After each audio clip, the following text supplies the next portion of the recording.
Master Sergeant Daniel Cross spat into the dirt and laughed loud enough for every man on the firing line to hear him.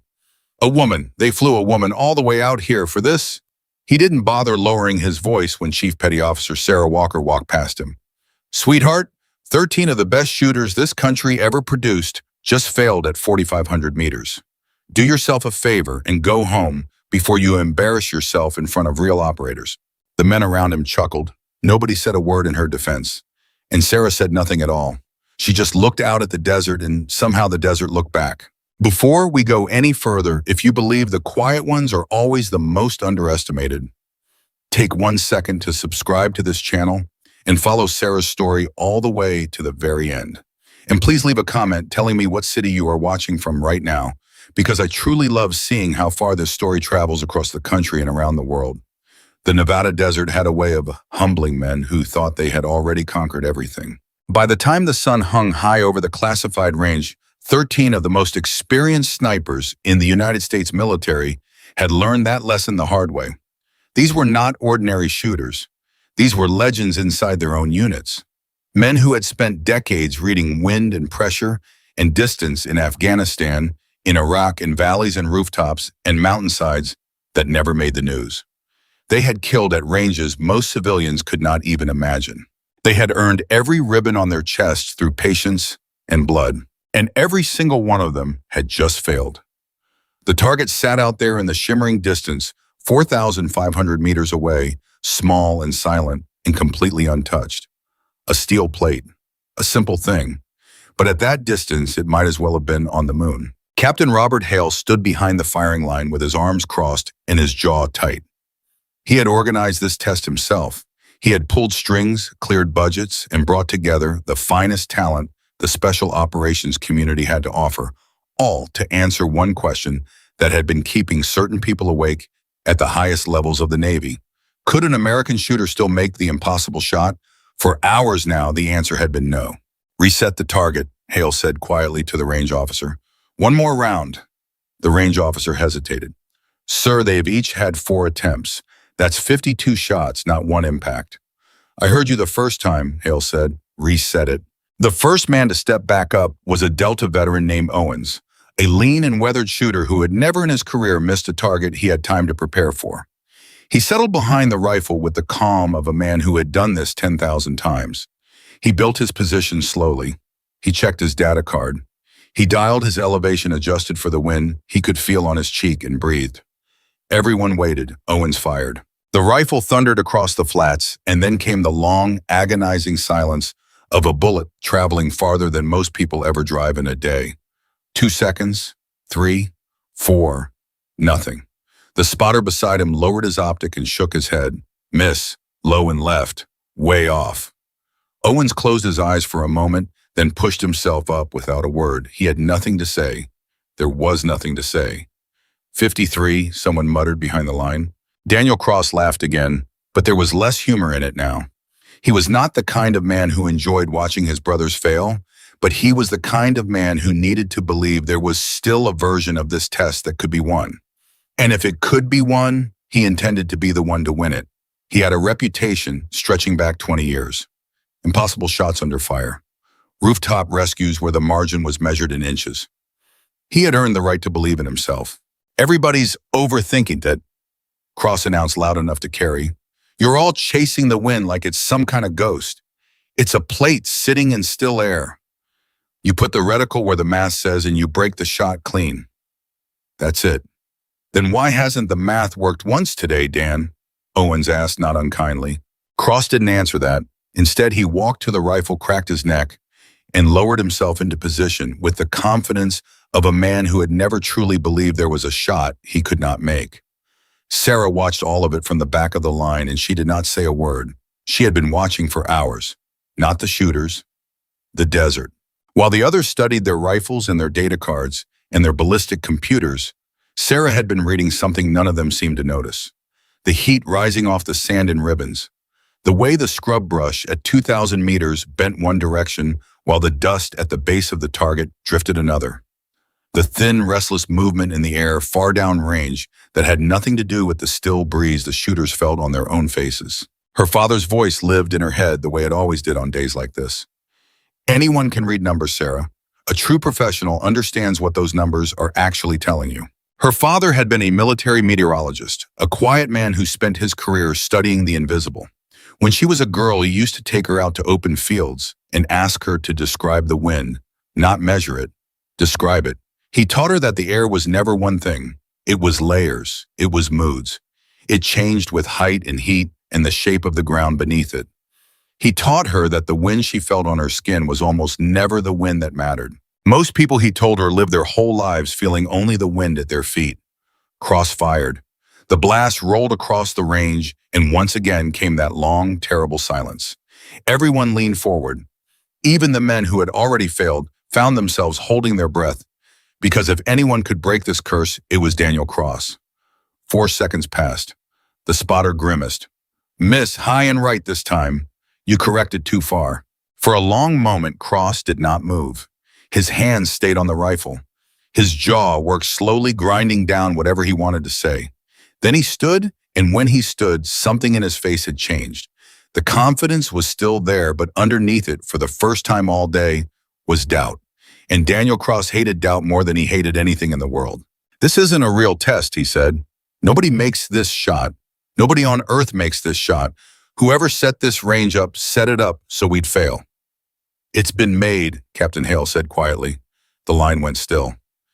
"Say that again, sir," Cross said. Hale did not raise his voice. He never did. "The distance has been cleared before. Under conditions worse than these, that's part of why we're out here.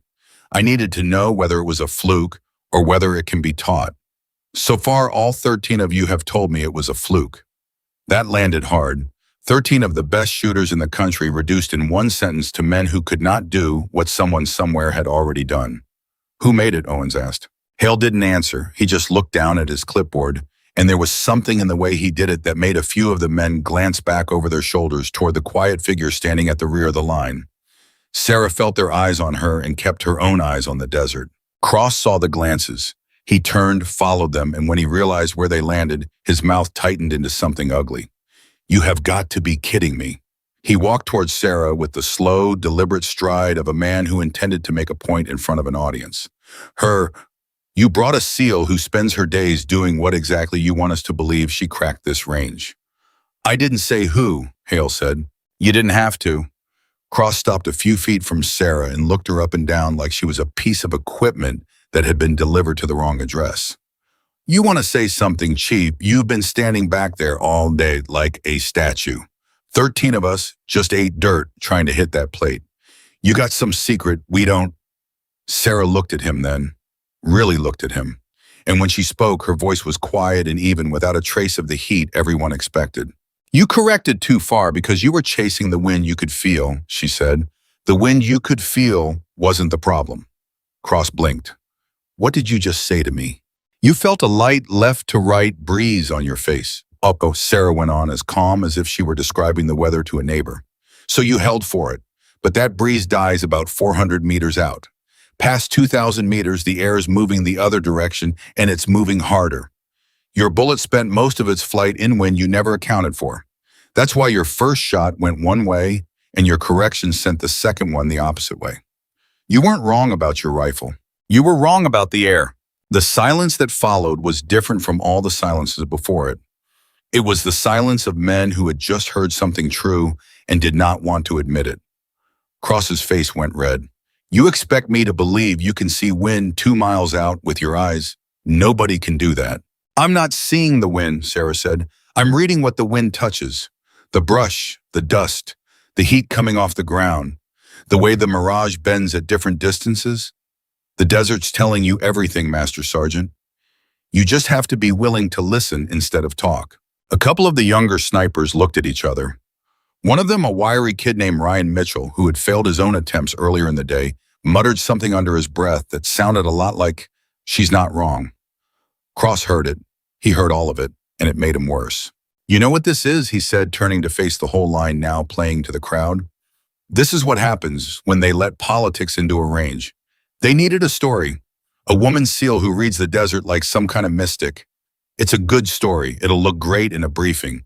But out here in the real world, wind is wind, and math is math, and I've been making shots that would turn your stomach since before some of you could shave. He jabbed a finger toward the target. That plate has beaten 13 professionals today, and you're telling me she's going to walk up and hit it because her daddy taught her to smell the air. Something flickered across Sarah's face when he said the word daddy. Just for a second. Then it was gone. I never said I'd hit it, she said. Cross barked out a laugh. Then what's the point of you? The point, Sarah said, is that you're all trying to solve a problem you haven't finished understanding yet. That should have been the end of it. In a normal unit on a normal day, a chief petty officer did not stand in front of a master sergeant with 20 years and a wall full of commendations and tell him he did not understand the problem.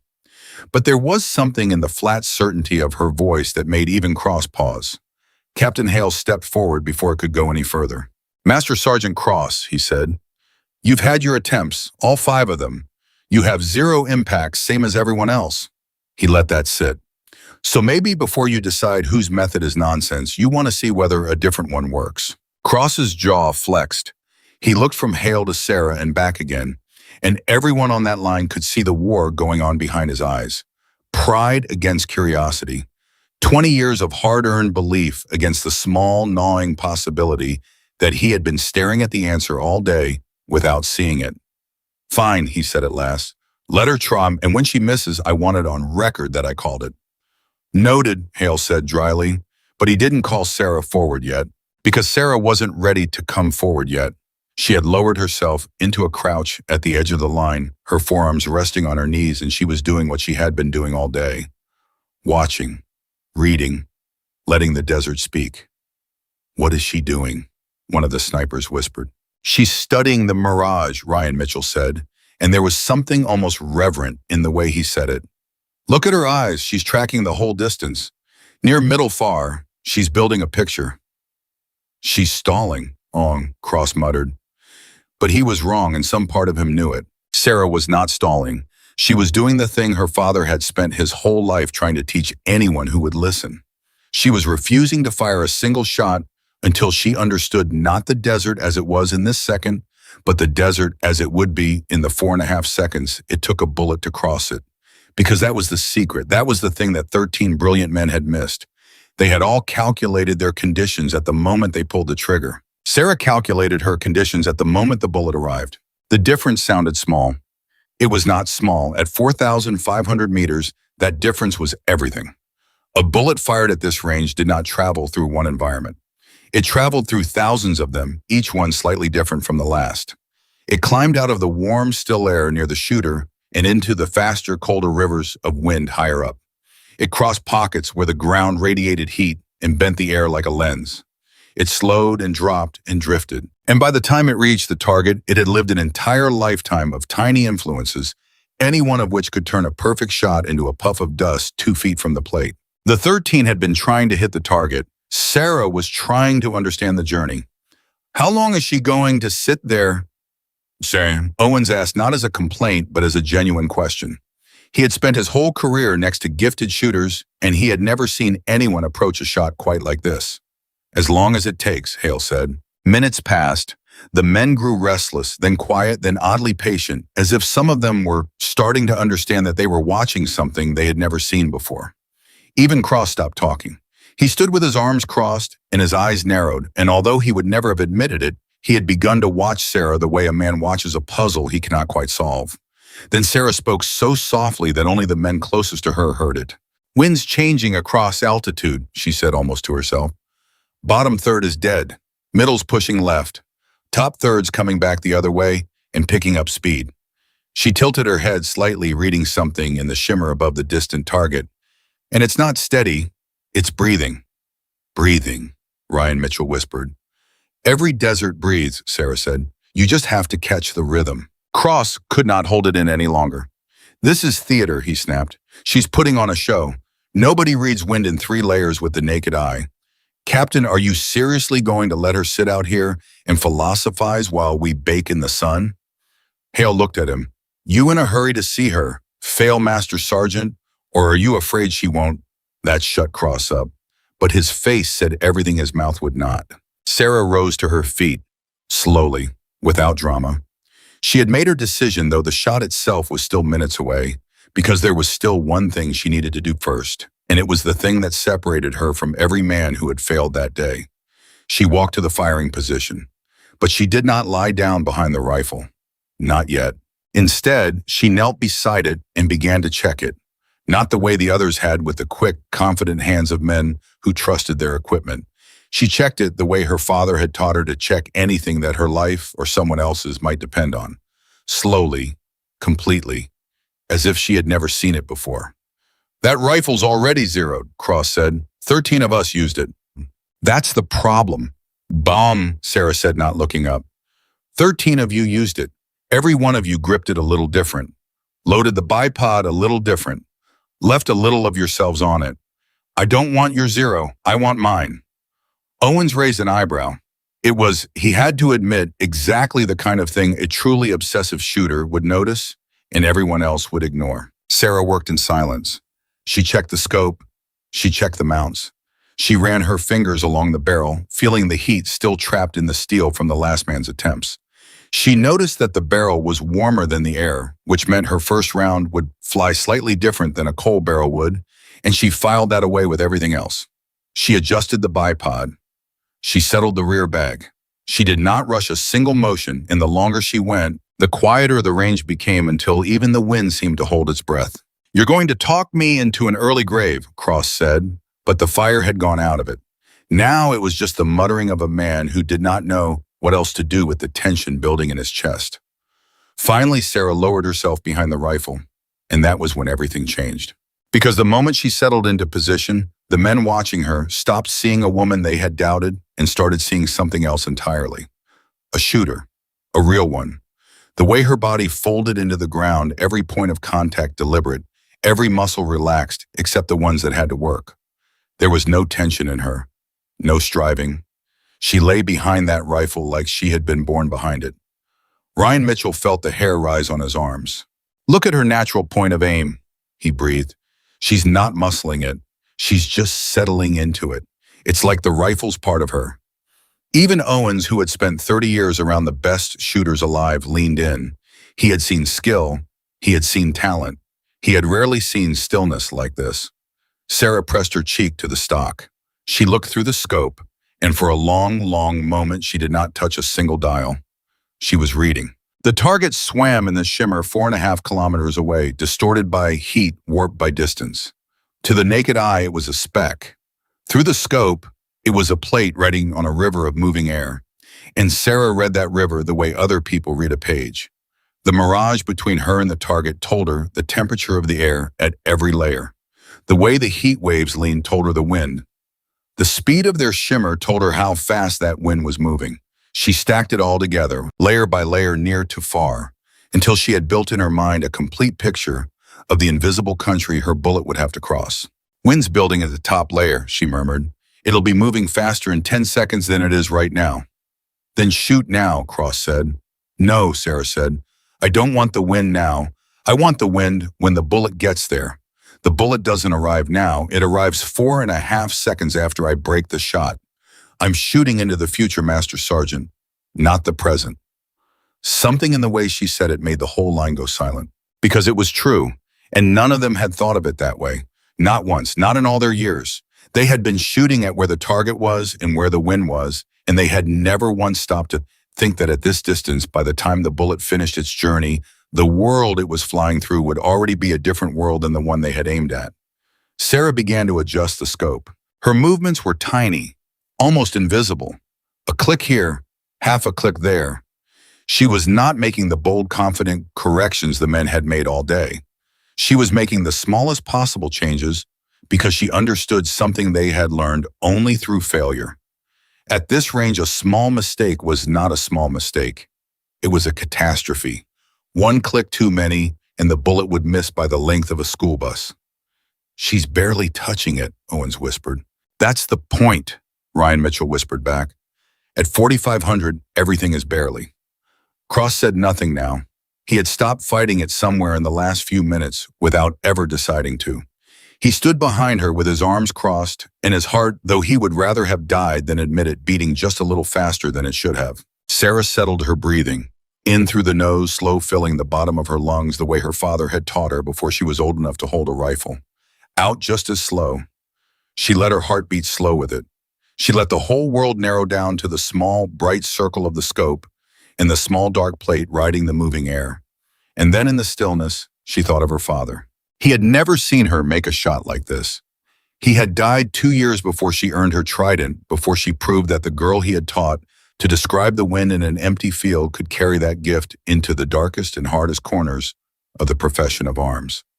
He had never gotten to see her stand on a line like this in front of men who doubted her and answer that doubt not with anger, but with the one thing he had given her that no one could ever take away. Understanding. She could almost hear him. Not the numbers, Sarah. Never the numbers alone. Ask what the numbers are trying to tell you, she asked.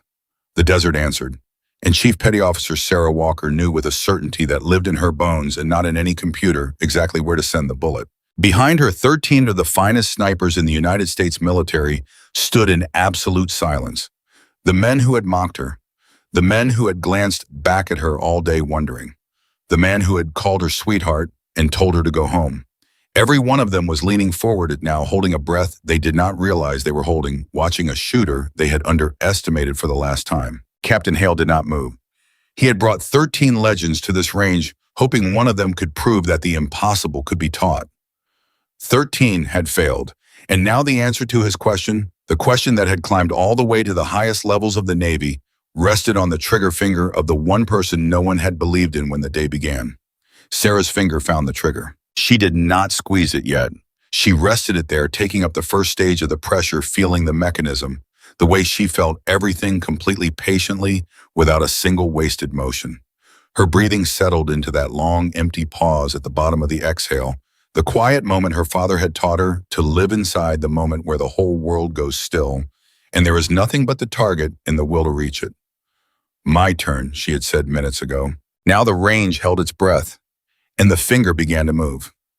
The trigger broke. The rifle roared and the sound rolled out across the flats like something alive. And then came the silence. The long, terrible silence of a bullet crossing more than 4 kilometers of moving air. 1 second. 2. Nobody breathed. Cross had his arms crossed, but his eyes were locked down range, and for all his talk, he was leaning forward like every other man on the line. 3 seconds. 4. And then the target jumped. A puff of dust exploded off the steel plate, and half a heartbeat later, the faint metallic clang drifted back across the desert, thin and unmistakable, the sound of impact. For a moment, nobody said a word. Then Ryan Mitchell whispered, "She hit it. She actually hit it." Owens lowered his spotting scope slowly, like a man who did not trust what he had just seen. "Center plate," he said, and his voice came out rougher than he meant it to. "Dead center, 4,500 meters, clean impact." The line erupted. Not all of them. Some of the older men stood frozen, unable to process what had just happened in front of them. But the younger ones, the ones who had spent the whole day failing and doubting and secretly hoping, they broke into shouts. And Ryan Mitchell actually grabbed the shoulder of the man next to him and shook it. Sarah didn't move. She stayed behind, the rifle cheek still pressed to the stock eye, still in the scope. She was already reading again, already watching the mirage bend and breathe, and her expression had not changed at all. There was no triumph in her face, no relief, nothing, because to Sarah the shot was not the point. It never had been. Captain Hale walked up behind her, and he said very quietly, so quietly that only the closest men heard it, "Chief Walker, that's the shot." Sarah finally lifted her head. She looked at Hale, and then she looked past him at Cross, who had not said a single word since the plate rang. "That's one shot, sir," she said. "One shot doesn't prove anything." Hale blinked. "Excuse me. You didn't fly me out here to make one lucky shot," Sarah said, sitting up off the rifle. "You flew me out here because somebody at the top wants to know if this can be taught. And one impact doesn't answer that question. It could be luck. It could be a fluke. You know it, and I know it, and he definitely knows it." She nodded toward Cross without any heat in it.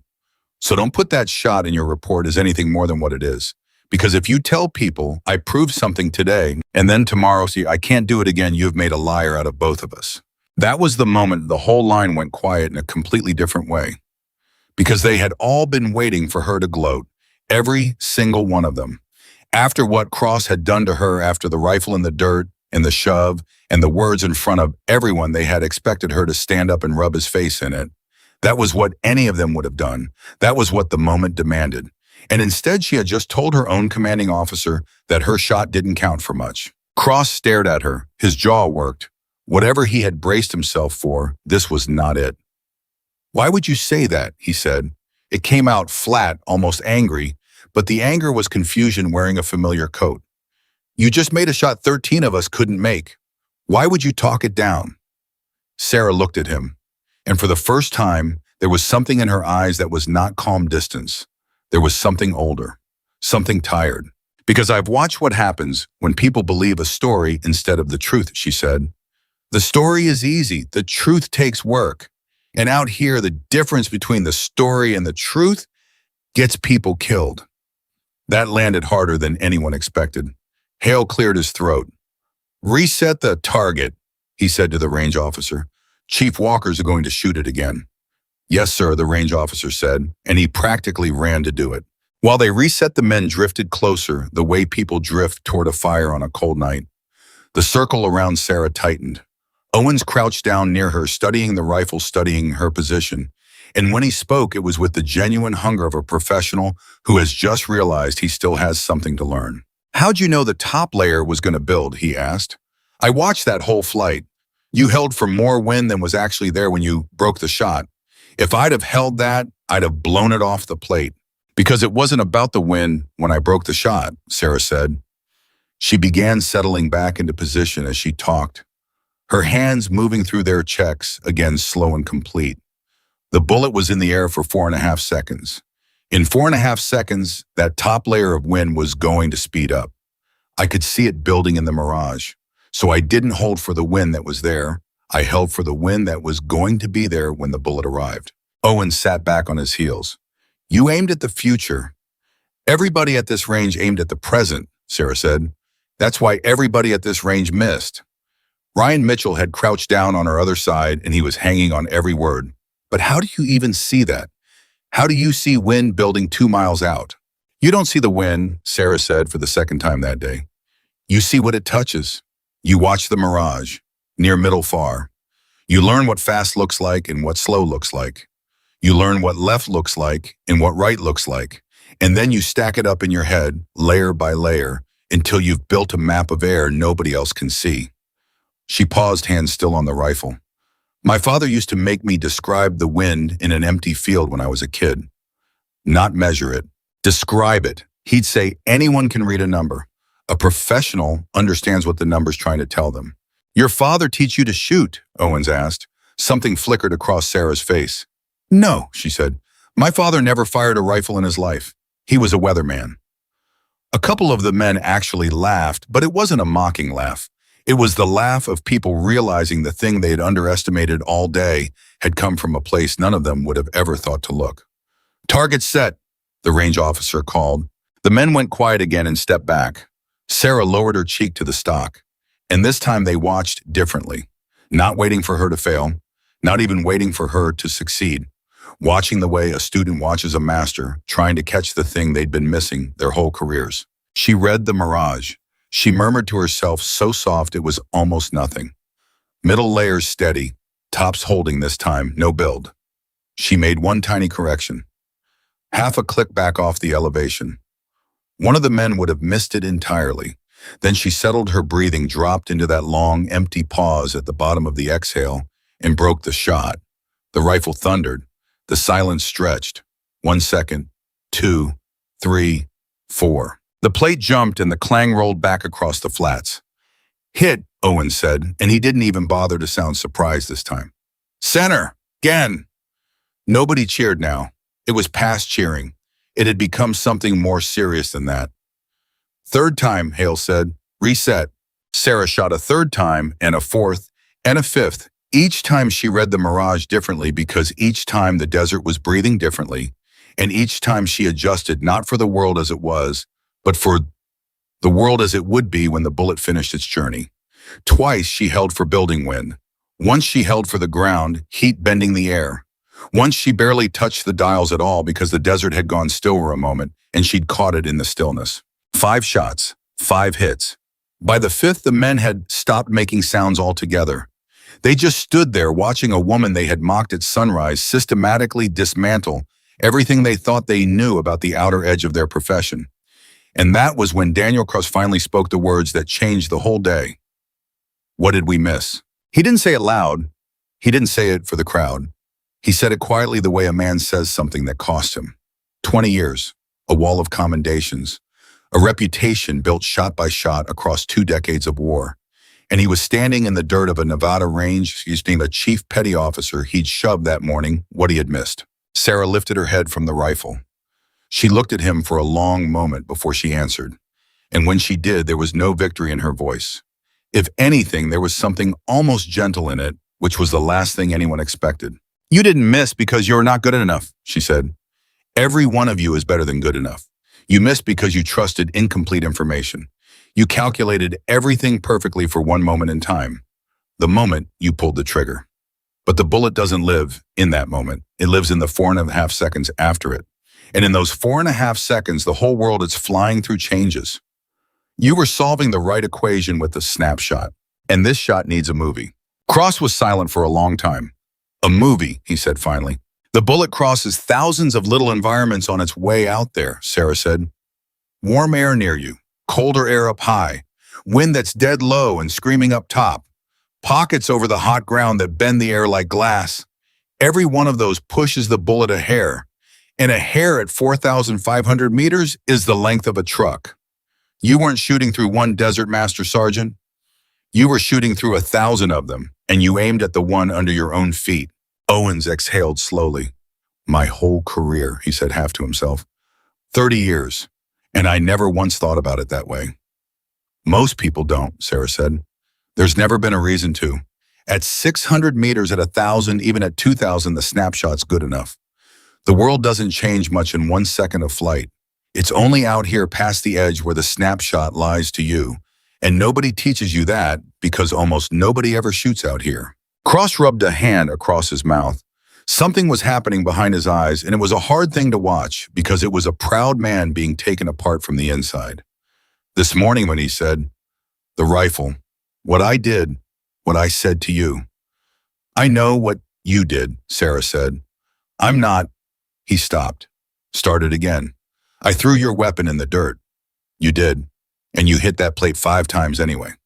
I did. Cross let out a breath that was almost a laugh, but there was no humor left in it at all. You could have made me eat that, in front of all of them, after the first shot.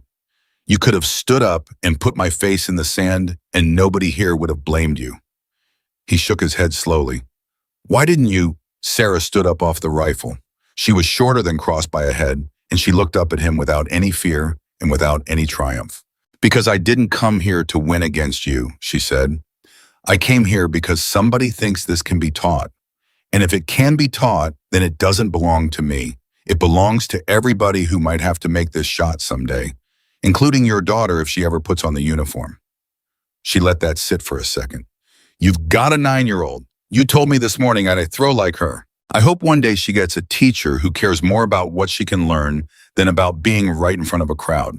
Cross flinched like she'd hit him, and then to the absolute shock of every man on that line, Daniel Cross stuck out his hand. Sarah looked at it, then she took it, and they shook once firm in the dirt of the range where he'd humiliated her 6 hours earlier. I was wrong about you, Cross said. I've never said that on a range in my life, but I was wrong about you, Chief. You weren't wrong about me, Sarah said. You just didn't have all the information. A ghost of something that was almost a smile touched the corner of her mouth. Same problem as your shooting. That got a real laugh out of him, surprised and rough, and just like that, something on that range shifted. The 13 legends who had spent the morning as her doubters were becoming one by one something else. Captain Hale watched all of it with the still careful face of a man who had gotten exactly the answer he came for and maybe more than he bargained for. Chief Walker, he said, a word. He walked her a little way off from the group out of earshot, and when he stopped, he studied her for a long moment before he spoke. 5 for 5, he said, in front of 13 of the most decorated shooters in the special operations community. Men who couldn't put one round on that plate. He shook his head. You have any idea what that's going to sound like when it goes up the chain? I told you not to oversell it, sir. I'm not overselling anything. I'm telling you what happened. Hale crossed his arms. But that's not why I brought you over here. He glanced back toward the line, then lowered his voice. This test wasn't really about whether the shot could be made. We already knew it could. It was made once before 2 years ago, and the person who made it is the reason we're all standing here. Sarah went very still. You know who made it 2 years ago, Chief? No, sir, she said, but something in her voice had changed. I think you do, Hale said quietly, because the shooter who cleared this exact range at this exact distance 2 years ago filed a report. A long one, about reading the atmosphere in layers, about aiming for the conditions at the moment of arrival instead of the moment of the shot, about how the bullet lives in the future, not the present. He watched her face. That report got buried. Somebody up the chain decided it was too theoretical, too much like philosophy, not enough like doctrine. It sat in a drawer for 2 years while men like the ones on that line kept training the old way and kept failing out here at the edge. Sarah's hands had curled slightly at her sides. The shooter who wrote that report, Hale said, left the service 18 months ago, medical, and then 6 weeks ago that shooter passed away. The desert seemed to go silent around them. His name was Master Chief Thomas Reyes, Hale said, but everybody who worked with him called him something else because of the way he could read weather nobody else could see. He paused. They called him the Weatherman. Sarah didn't say anything. She couldn't. You knew him, Hale said. It wasn't a question. He trained me, Sarah said, and her voice came out rougher than she wanted. When I first came up, before he got sick, he's the one who took what my father taught me about weather and showed me how to put it behind a rifle. She swallowed. I didn't know he made this shot. He never told me. He never told anybody, apparently.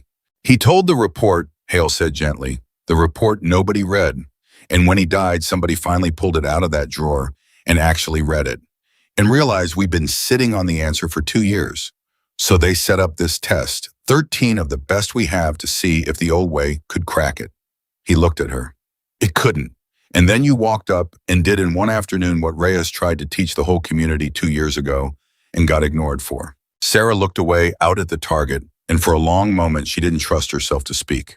He used to say the same thing you just said to Cross, she managed finally, that the knowledge doesn't belong to you, that the second you make it about being the best, you've already lost the thing that made you good.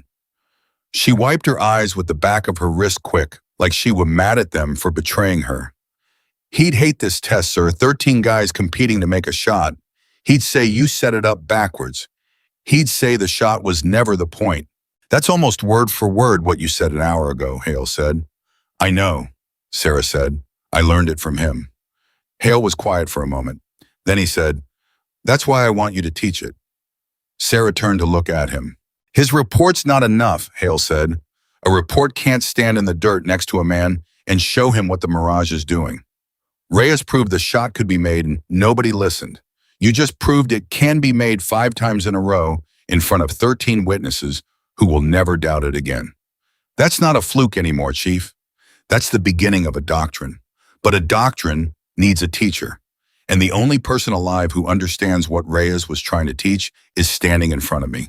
Sarah looked back toward the line where Cross and Owens and Mitchell and the rest of them were still gathered around the rifle, still talking, still turning over in their minds the thing they'd watched happen. Men who had arrived that morning certain they were the best in the world. Men who were leaving something else. They won't all want to learn it, she said. Cross came around, but you put 20 of them in a classroom and tell them everything they know is incomplete. Half of them are going to fight you the whole way. Some of them have 20 years telling them they already know the answer. Then it's a good thing you know how to handle men who think they already know the answer, Hale said. You handled 13 of them before lunch. Sarah almost smiled. There's something else you should know, Hale said, and his tone shifted careful again. The reason the report got buried in the first place, it wasn't just that it was too theoretical. Somebody made sure it stayed buried. Somebody who didn't want Reyes's method to become doctrine. Because if it became doctrine, it meant admitting that the training the whole community had been running 4 years was incomplete. And the man who built that training program, the man whose whole reputation was tied to the old way, is still very much in the service, still senior, still watching. Sarah's eyes narrowed. You're telling me somebody's going to fight this. I'm telling you somebody already fought it once and won, Hale said. Reyes filed that report and it vanished. Now I'm asking you to walk right back into the same fight, except this time you're going to do it standing up in the open with your name on it. And the man who buried Reyes is going to hear about a chief petty officer teaching a course that says his life's work was built on incomplete information. He held her eyes. I want you to go in knowing that. Because it won't be 20 skeptical students you're really fighting. It'll be him. For a long moment, Sarah didn't answer. Then she said, what's his name? That Hale said, I'll tell you when you've said yes, because once you know it, there's no walking it back. Sarah looked out at the target one more time. 4,500 meters of shimmering, breathing air. The same distance that had beaten 13 of the best. The same distance a dying man had cracked 2 years ago and gotten ignored for. She thought about Reyes, thin and gray, at the end, still drawing wind layers on a napkin, the last time she saw him, still trying to give it away. The shot was never the point. He gave it to me for free, she said quietly. Everything he knew. He never asked for a thing. She turned back to Hale. I'm not going to let it die in a drawer twice. Is that a yes? That's a yes, Sarah said. Now tell me the name. Hale studied her for one more second, weighing something. Then he said it. Captain Marcus Vaughn. Something moved across Sarah's face, and it wasn't what Hale expected. It wasn't surprise. It was recognition, and something colder underneath it. You know him, Hale said slowly. I know him, Sarah said. Her voice had gone flat and quiet. He ran Reyes out of the service. Everybody thought it was the medical, the illness. That's the story. That's the easy story. She looked at Hale.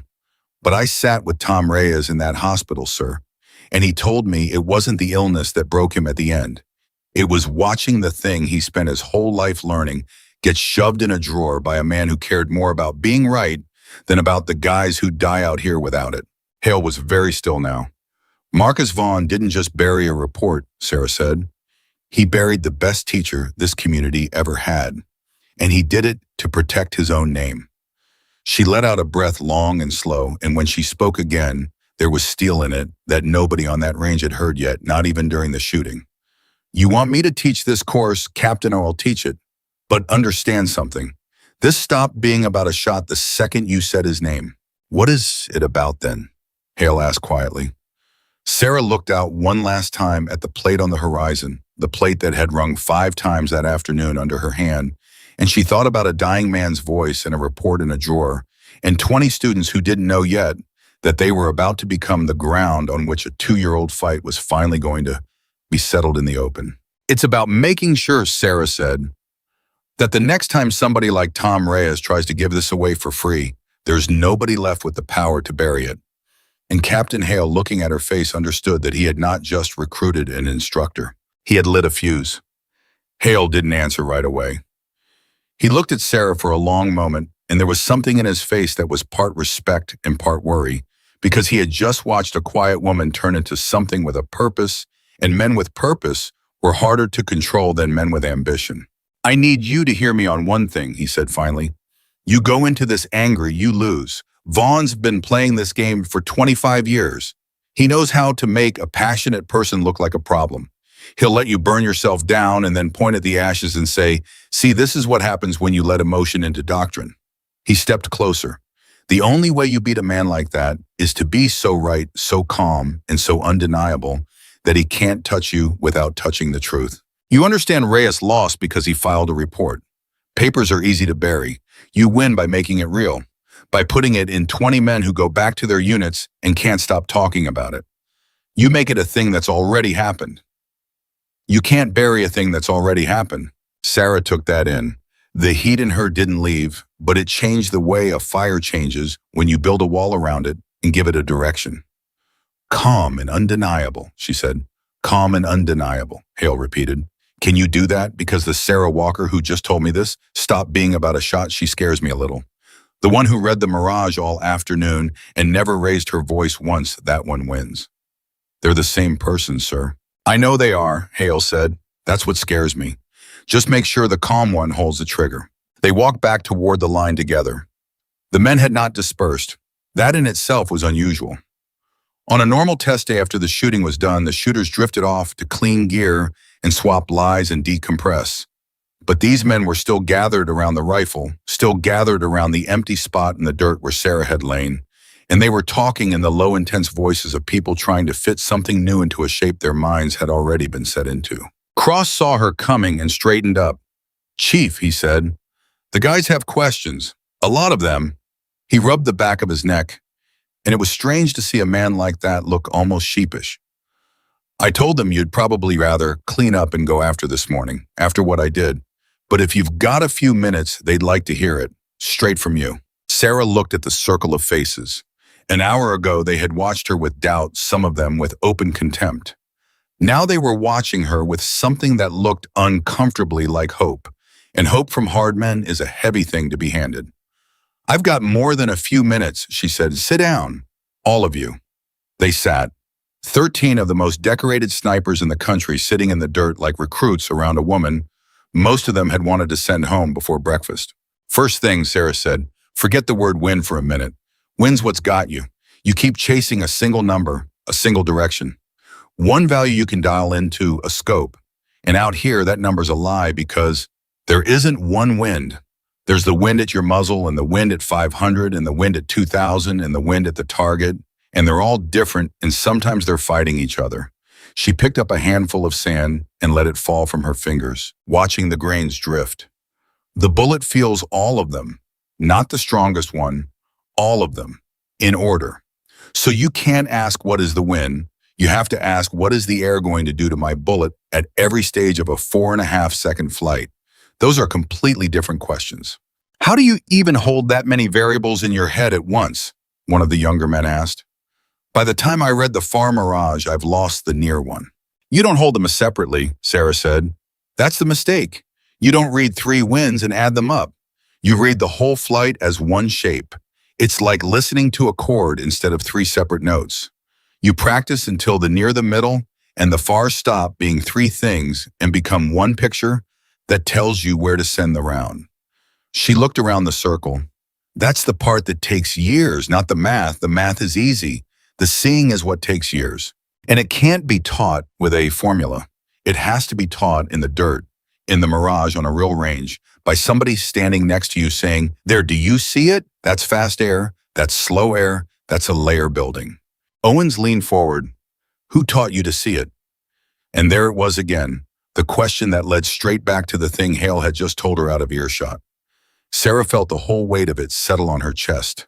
The dying man, the buried report, the name Vaughn. She could have deflected. She could have kept it vague.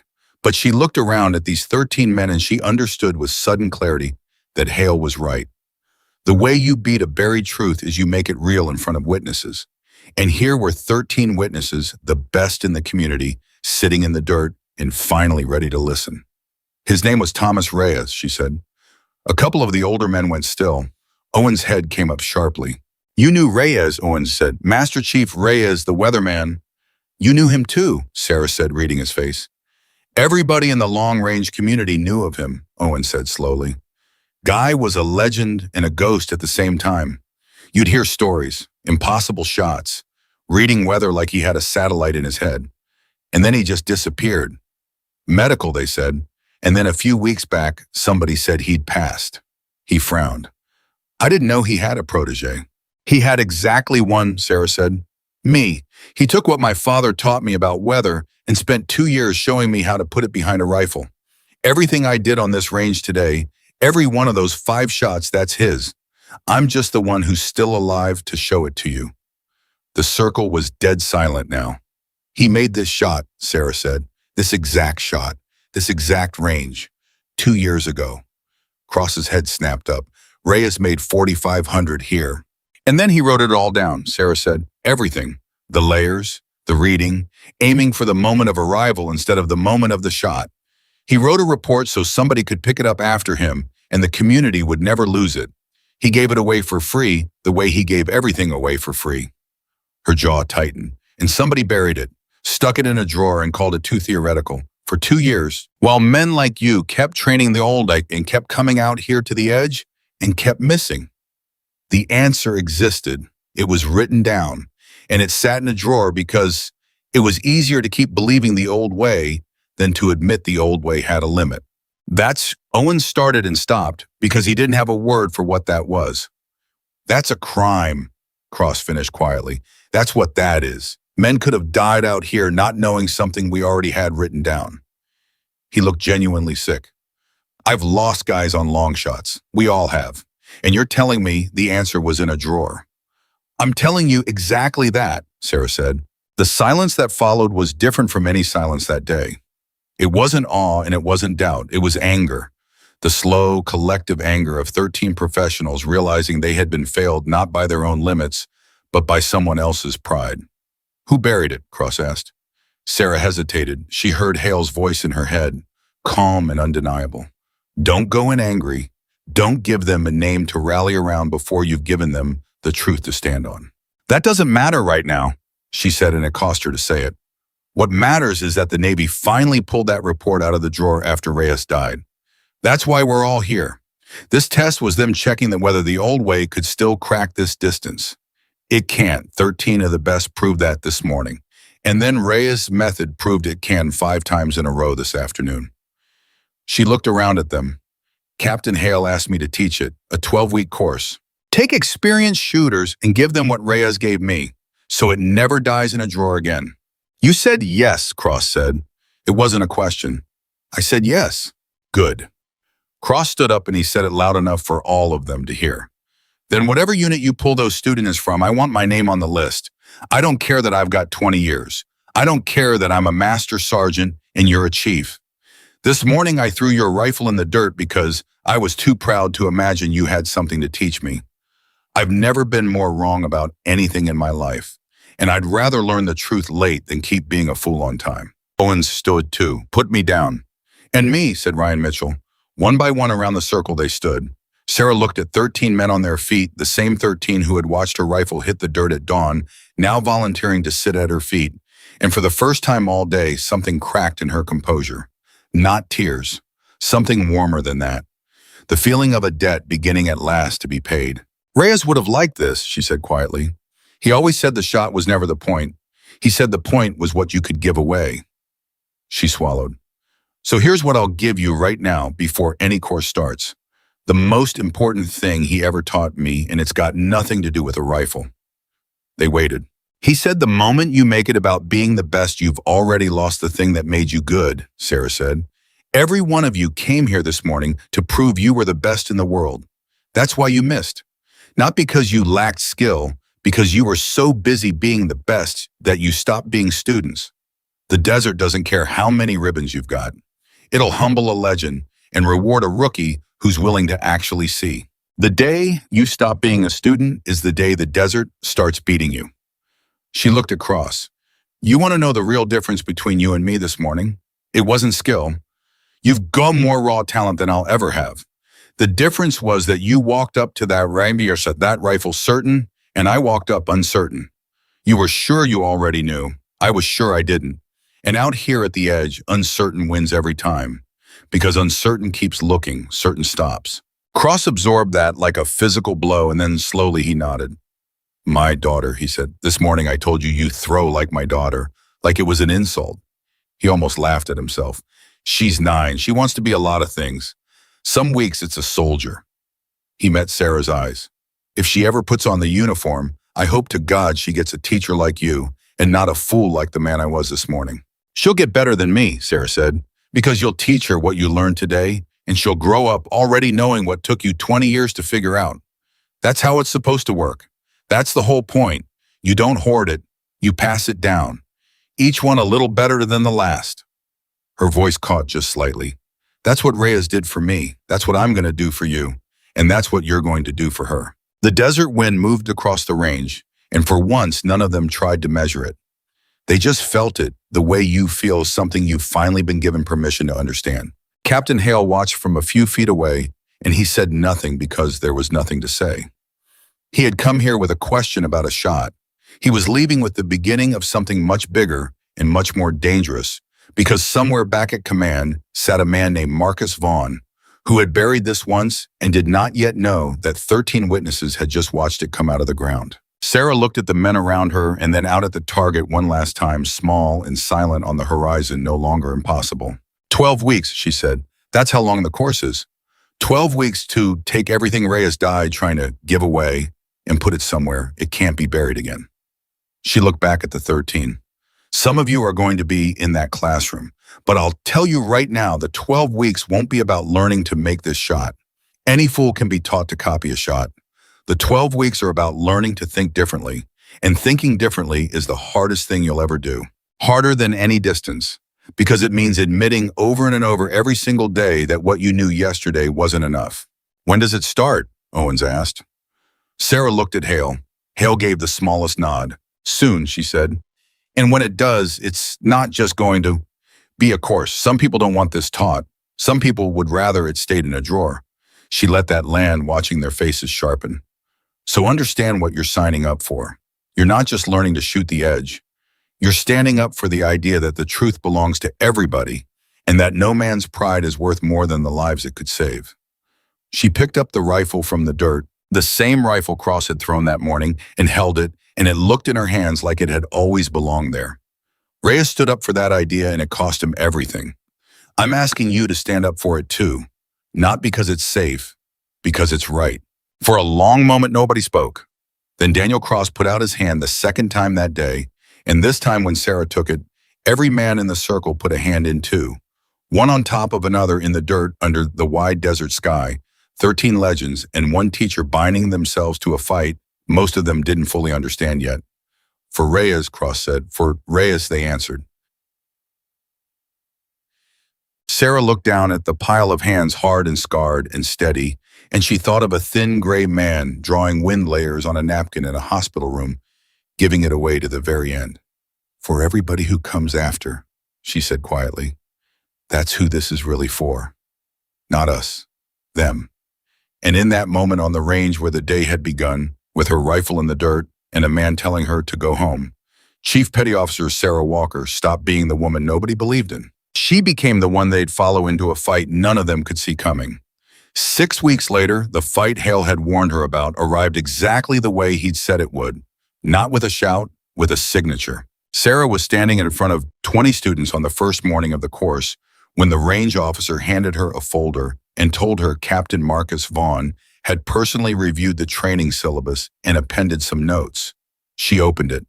Across the top of her 12-week plan, in a hand so controlled it looked printed, someone had written a single line. This program teaches shooters to trust intuition over data.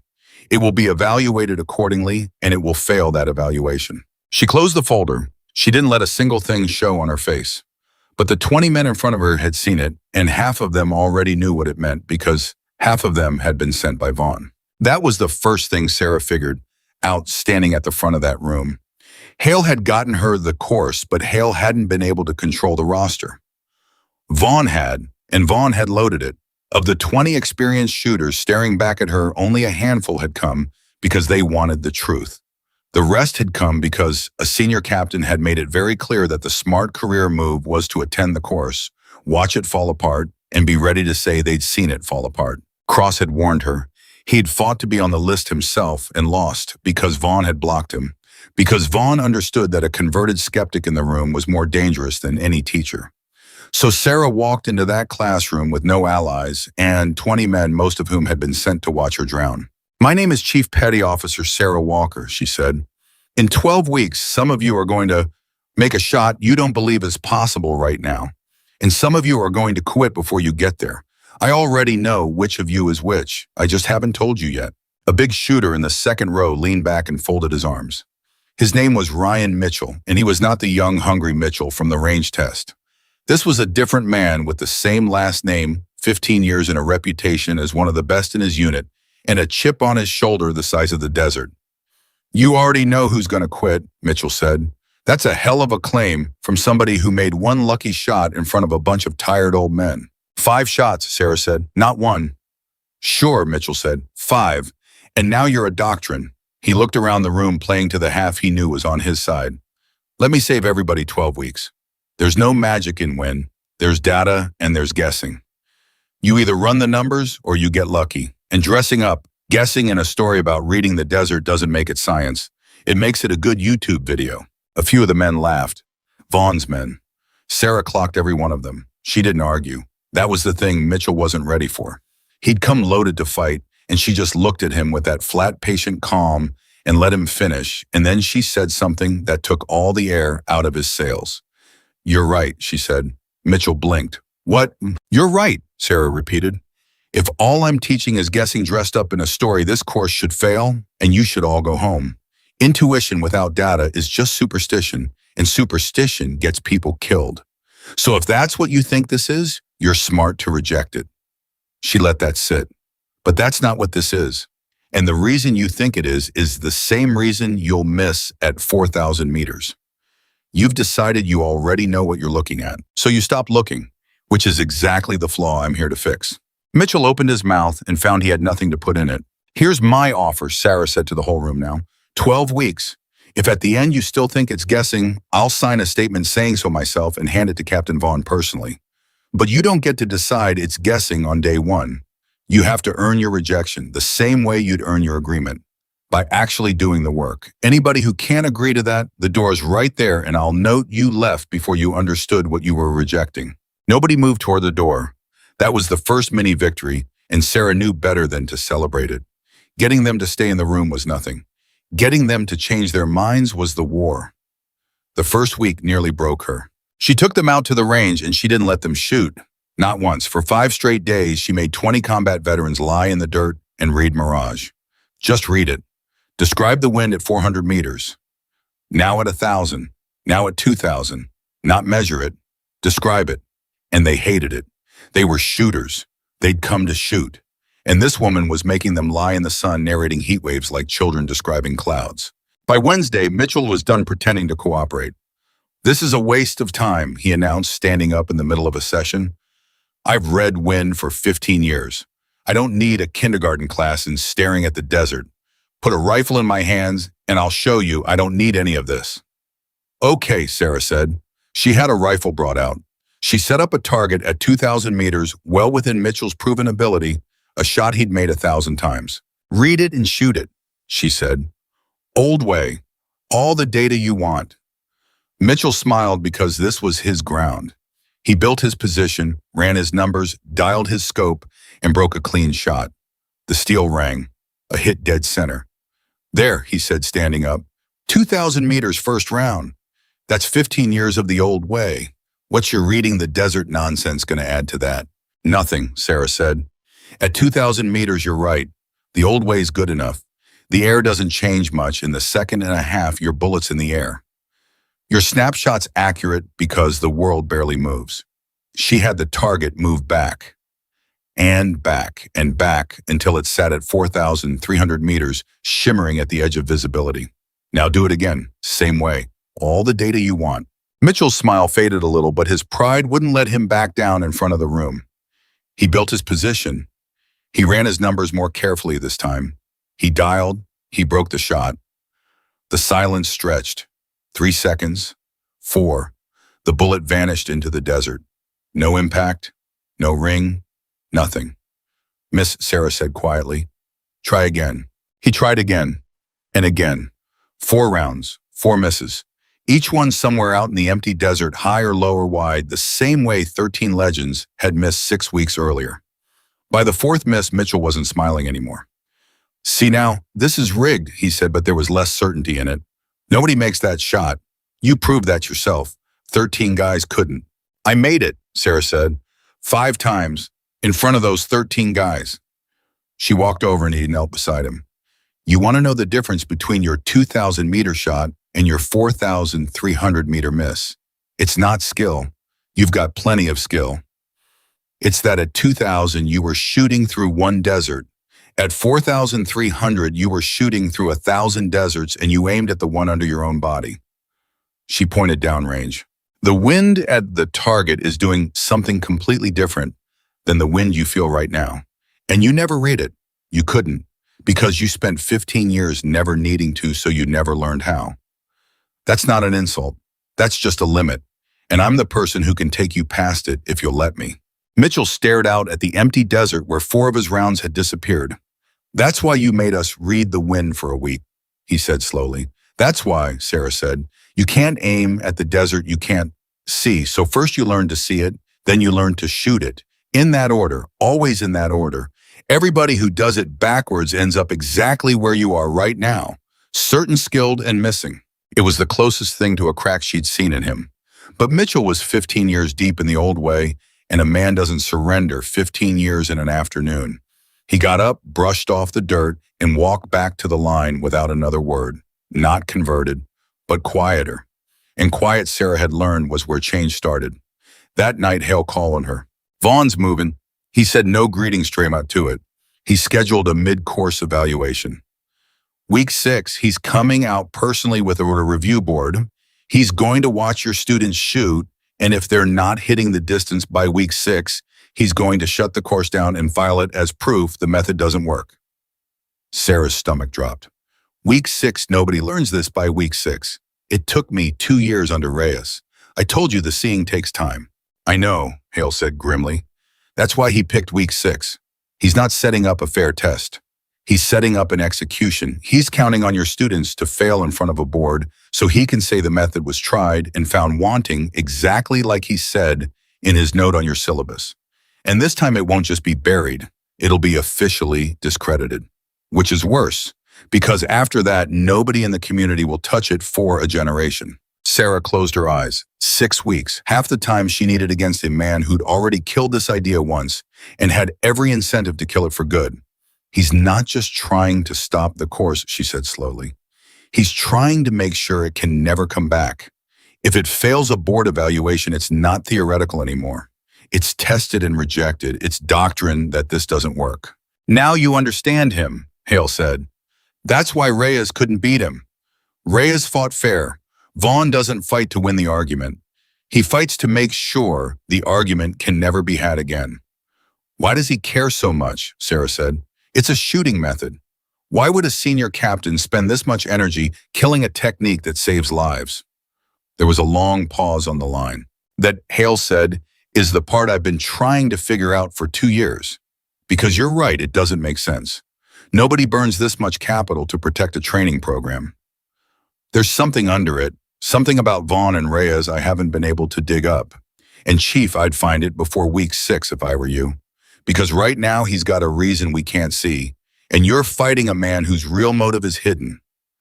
That's the worst kind of fight there is. Sarah didn't sleep much that night. The next morning she changed the entire course. She stood in front of 20 students and she told them the truth. All of it. The buried report. Reyes, the week 6 evaluation. Vaughn coming with a board to shut them down. She watched the room split down the middle as she talked. Vaughn's men shifting uncomfortably, realizing the woman they'd been sent to watch fail knew exactly why they were there. And the handful of true believers straightening up, realizing they'd wandered into something bigger than a shooting course. So here's where we are, Sarah said. In 6 weeks, a man who buried this once is coming out here to bury it forever, and he's going to use you to do it. He's betting you can't learn this fast enough. He's betting half of you don't even want to. She looked directly at the men she knew were Vaughn's. And he might be right, but I'm going to give every one of you a choice that Reyes never got. You can be the reason this dies, or you can be the reason it lives. And you've got 6 weeks to decide which. One of Vaughn's men, a lean shooter named Torres, spoke up. He'd been quiet all week, watchful in a way that had nothing to do with learning. You're asking us to go against a senior captain, Torres said. Some of us have careers. Vaughn remembers who helped him and who didn't. You want us to torch that for your teacher's ghost? I'm not asking you to go against anybody, Sarah said. I'm asking you to get good. That's all. Vaughn's betting you can't. Prove him wrong and you're not going against him.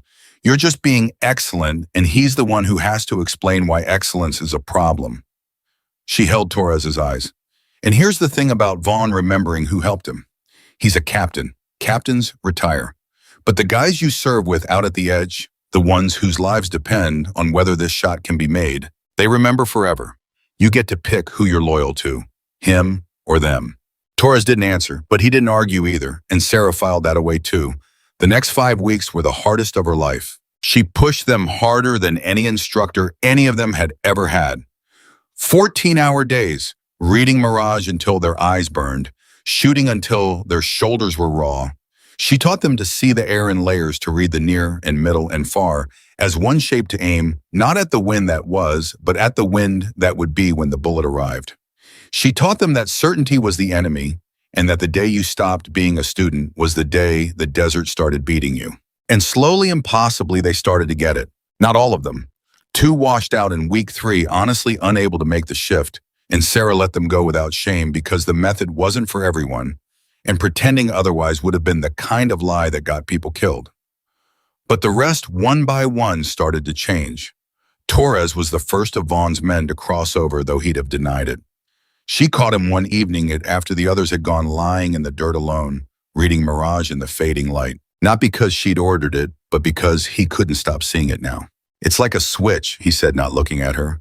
"You spend your whole career staring at the desert, and it's just heat and sand.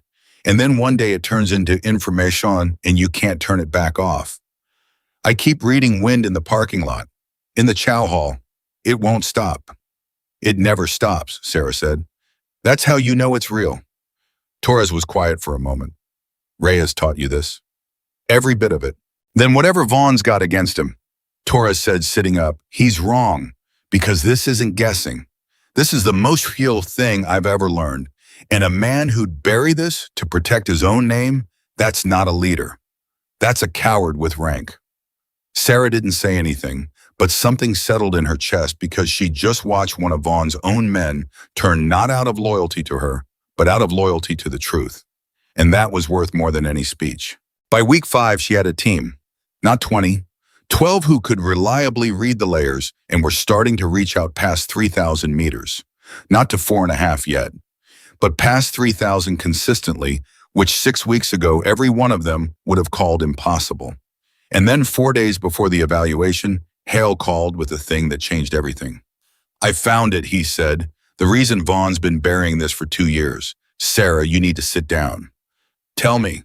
22 years ago, there was an operation, overseas. Details are still classified, but I got enough. A long-range shot right at the edge of what was possible. The shooter was a young petty officer. The man calling the shot, running the mission, was a lieutenant. The shot missed. And when it missed, the target got away, and the operation went sideways and 4 operators died in the aftermath.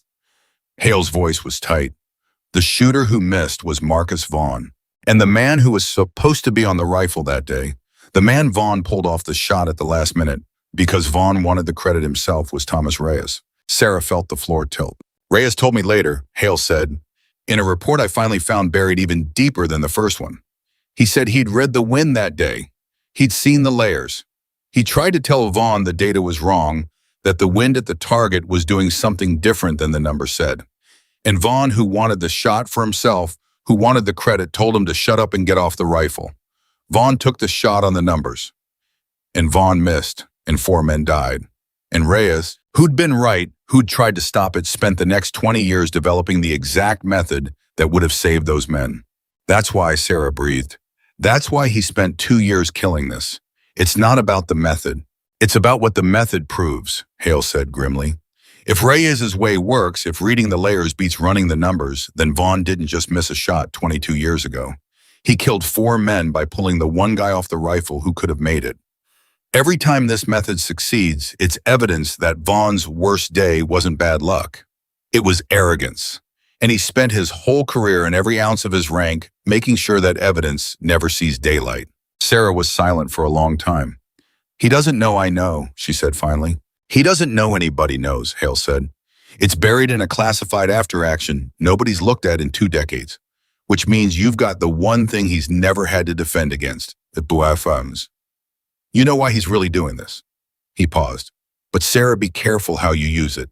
You throw an accusation like that at a review board with no proof they can see, and Vaughn crushes you as an unstable subordinate slandering a superior officer. The classified report protects him. You can't wave it around. You have to beat him on the range. You have to make your students hit that distance in front of his own board so undeniably that the method proves itself and everybody in that room does the math on their own. 4 days. Sarah hung up the phone and stood alone in the dark, holding the weight of a 22-year-old secret 4 dead men and a teacher who'd carried the guilt of surviving the wrong man's arrogance for 2 decades and given it all away for free anyway. The next morning, she gathered the 12. "The evaluation's in 3 days," she said. "I'm going to tell you something, and I need you to understand I can't prove it to you, and you can't repeat it, and you have to trust me that it's true." She looked around at them. "The man coming to shut us down did something a long time ago. He pulled a better shooter off a rifle so he could take the shot himself. He missed. Men died. And the better shooter he pulled off that rifle spent the next 20 years inventing the exact thing I've been teaching you. Everything you've learned in this course exists because one man watched 4 brothers die over another man's pride and decided nobody should ever die that way again." The room was dead silent. "That's what you're shooting for in 3 days, Sarah said. "Not a grade, not a passing score. You're shooting to prove that the guy who was right shouldn't have been silenced. You're shooting for 4 men who died 22 years ago because somebody trusted his ego over the truth." Her voice didn't rise, but it went hard as steel. "I can't make you care about that, but I'm betting you do, because every one of you has served next to somebody you'd have died to protect. And every one of you knows what it would do to you to watch them die for a reason that didn't have to happen." Torres was the one who broke the silence. "3 days, he said. "What do you need from us?" "Everything," Sarah said. "I need every hour you've got. I need you to stop being good and start being undeniable, because Vaughn's not coming to see if you can shoot. He's coming to watch you fail.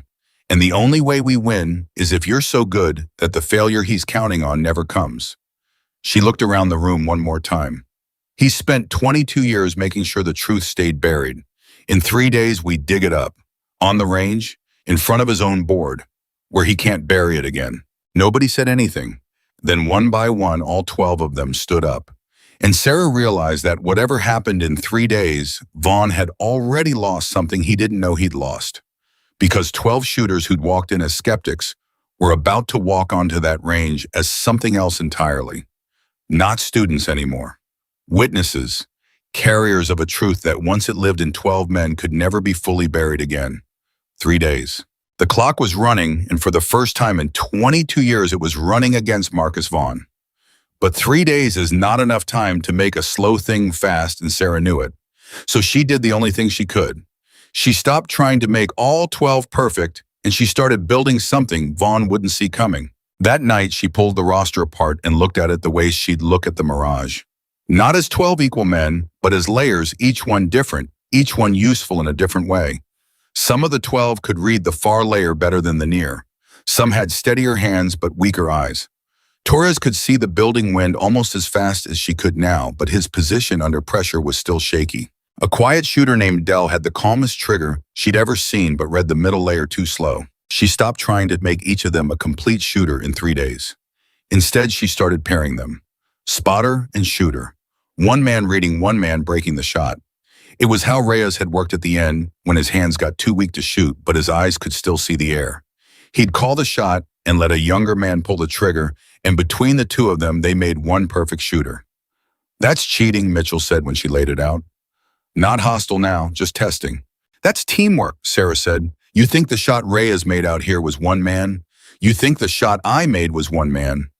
Every extreme range shot in history was a shooter and a spotter reading the same dessert together. Vaughn's board is going to expect 12 individual shooters, each fighting the distance alone. We're going to give them 6 pairs, each one a complete shooter split across 2 bodies. Nobody's ever tested this method paired up. They won't know what they're looking at until it's already working. Mitchell was quiet for a second. "You're not just trying to pass the evaluation," he said slowly. "You're trying to change what the evaluation's even measuring." "Now you're thinking like Reyes," Sarah said. "The shot was never the point. The system's the point, and a system that only works if you've got one genius who can do it all, that's not a system. That's a lottery. A real doctrine works with ordinary men who cover each other's weaknesses. That's what makes it teachable. That's what makes it undeniable." She looked at him. Vaughn's whole argument is that this method depends on some magic intuition only special people have. So we're going to prove the opposite. We're going to prove that 2 average shooters working together, reading the air together, can do what 13 legends working alone couldn't. That doesn't just pass his test, it destroys his entire argument. Something changed in Mitchell's face then. The last of the 15-year-old resistance draining out of him, replaced by something Sarah recognized because she'd felt it herself years ago under Reyes. "I want to shoot," Mitchell said. "Whatever pair you build, put me on the trigger. Because 3 days ago, I'd have told you this was guessing. And tonight I can read a wind layer at 3,000 meters I couldn't see at all 6 weeks ago. If that's what this method does to a 15-year skeptic, then Vaughn's not just wrong, he's dangerous. And I want to be standing on that line when he finds out." Sarah paired him with Dell, the calm trigger and the fast eyes. It was, she thought, the pairing Reyes would have made. For 3 days, they didn't sleep more than a few hours a night. Sarah drilled the pairs until they stopped being two men and started being one, until the spotter's call and the shooter's break happened in the same breath, until Torres could say "building left top layer," and his shooter's hands were already moving before the words finished. She ran them past 3,000 meters, then 3,500, then 4,000, and by the third night in the failing light, 2 of the 6 pairs put rounds on a 4,200-meter plate back-to-back clean. Not 4,500, not yet, but close enough that Sarah let herself believe for the first time that they might survive the morning. And then the night before the evaluation, Torres came to her tent. "There's something you need to know," he said, "and I should have told you a week ago, and I didn't because I didn't trust you yet." He looked genuinely ashamed. "When Vaughn assigned us to this course, he didn't just send us to watch it fail. He sent 3 of us with a specific job." He swallowed. "We were supposed to make sure it failed. If it looked like your students were actually going to hit the distance in front of the board, we were supposed to miss on purpose, throw our own shots, so the numbers would look bad no matter how good the method was." Sarah went very still. "Who?" she said quietly. "Which 3? Torres said. "And 2 others. I'm not going to give you their names because that's their choice to make, same as it's mine. But I'm telling you it's real, and I'm telling you I'm out. I'm not throwing anything tomorrow. Whatever the other 2 do, I'm shooting straight." He met her eyes. "But you need to know that even if your best pairs are perfect, Vaughn's got men on your own line ready to make it look like the method doesn't work. He didn't leave it to chance. He never does." Sarah sat with that for a long moment. Here was the thing Cross had never had to face. Here was the thing that made Vaughn worse than a skeptic. He hadn't come to test the method fairly and let it succeed or fail on its own. He'd salted her own team with saboteurs so that even excellence couldn't save her because 2 of her own shooters would throw their rounds and hand him the failure he needed. She could have panicked. She could have gone to Hale, demanded the 2 be pulled, blown the whole thing open the night before. But that was exactly the fight Vaughn wanted, the messy, accusatory, unprovable fight, subordinate slandering a superior chaos on the eve of the evaluation. So instead, she did something Reyes would have understood. "Thank you," she said to Torres, "for telling me. I know what it cost you." She thought for a moment. "I'm not going to horse anybody. I'm not going to accuse anybody. If I do, it becomes about Vaughn's dirty tricks and Vaughn wins the argument in the noise. I'm going to beat him clean. Which means I need the pairs so good that even if 2 shooters throw their rounds, the rest are so undeniable it doesn't matter." Torres frowned. "You're going to let them sabotage you just knowingly." "I'm going to build a team that can survive being sabotaged from the inside," Sarah said. "Because you know what that is, Torres. That's the whole point. Out there at the edge, everything goes wrong. Equipment fails. Wind lies. A man next to you falls apart. And the method still has to work. If my doctrine can't survive 2 bad shooters on the line, it's not tough enough to survive combat, and it doesn't deserve to be doctrine." She almost smiled. "Vaughn thinks he's setting a trap. He's actually gives me the hardest possible test. And if we pass it, we don't just win. We prove this thing works even when everything's against it, which is exactly when men actually need it." Torres looked at her for a long moment, and then he shook his head slowly. "Reyes really did teach you," he said, "because that's insane. And it's also the most right thing I've ever heard." The morning of the evaluation came gray and still. Captain Marcus Vaughn arrived with a review board of 4 senior officers, a clipboard, and the unhurried confidence of a man who had already written the ending. He was older than Sarah expected, silver at the temples, with the kind of calm that came from never having been genuinely challenged in 20 years. He shook Hale's hand. He shook the board's hands. He did not shake Sarah's. "Chief Walker," he said, looking at her the way you'd look at a problem you'd already solved. "I've read a great deal about your afternoon on this range 6 weeks ago. Quite a performance." He let the words sit, making sure she heard what he meant by it. But performances aren't doctrine. Today we find out whether you've taught anything or whether you've simply gathered an audience for a magic trick. He glanced at the 12 shooters forming up on the line. I'll be honest with you, in front of the board, so there's no confusion later. I don't believe extreme range precision can be taught in 12 weeks. I believe it's a rare talent if it exists at all, and that programs promising to manufacture it do real harm by sending overconfident shooters into situations they can't handle. If your students fail today, I intend to recommend this program be discontinued and the approach formally set aside. I want that on the record before the first round is fired. It's on the record, Sarah said calmly. And Captain, I want something on the record too. Vaughn raised an eyebrow. By all means. You said extreme range precision is a rare talent that can't be taught, Sarah said.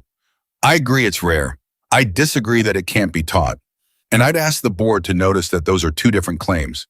Because in about an hour, ordinary shooters, men you personally selected, are going to hit a distance 13 legends couldn't touch. And when they do, the question won't be whether the method works. It'll be why a senior officer was so certain it couldn't. She held his eyes, calm as still water. I just want that question on the record too, before the first round is fired. Something flickered in Vaughn's face, just for a second. The first crack in 22 years of certainty, the first hint that this chief petty officer knew more than she should. Then it was gone, sealed over. Noted, he said coldly. Let's begin. The board took their positions. The pairs formed up. Sarah walked the line one last time, and she stopped at each pair, and she said the same thing to every one of them, low so only they could hear. You're not shooting for a grade. You're shooting for the 4 men who died because somebody trusted his ego over the truth. Read the air. Trust your partner. And when you break the shot, break it for them. She reached Mitchell and Dell last. Mitchell, the 15-year skeptic on the trigger. Dell, the calm eyes on the glass. You ready? She asked. 6 weeks ago, I'd have told you this was guessing, Mitchell said. Today, I'm about to make a shot I didn't believe existed. So no, I'm not ready.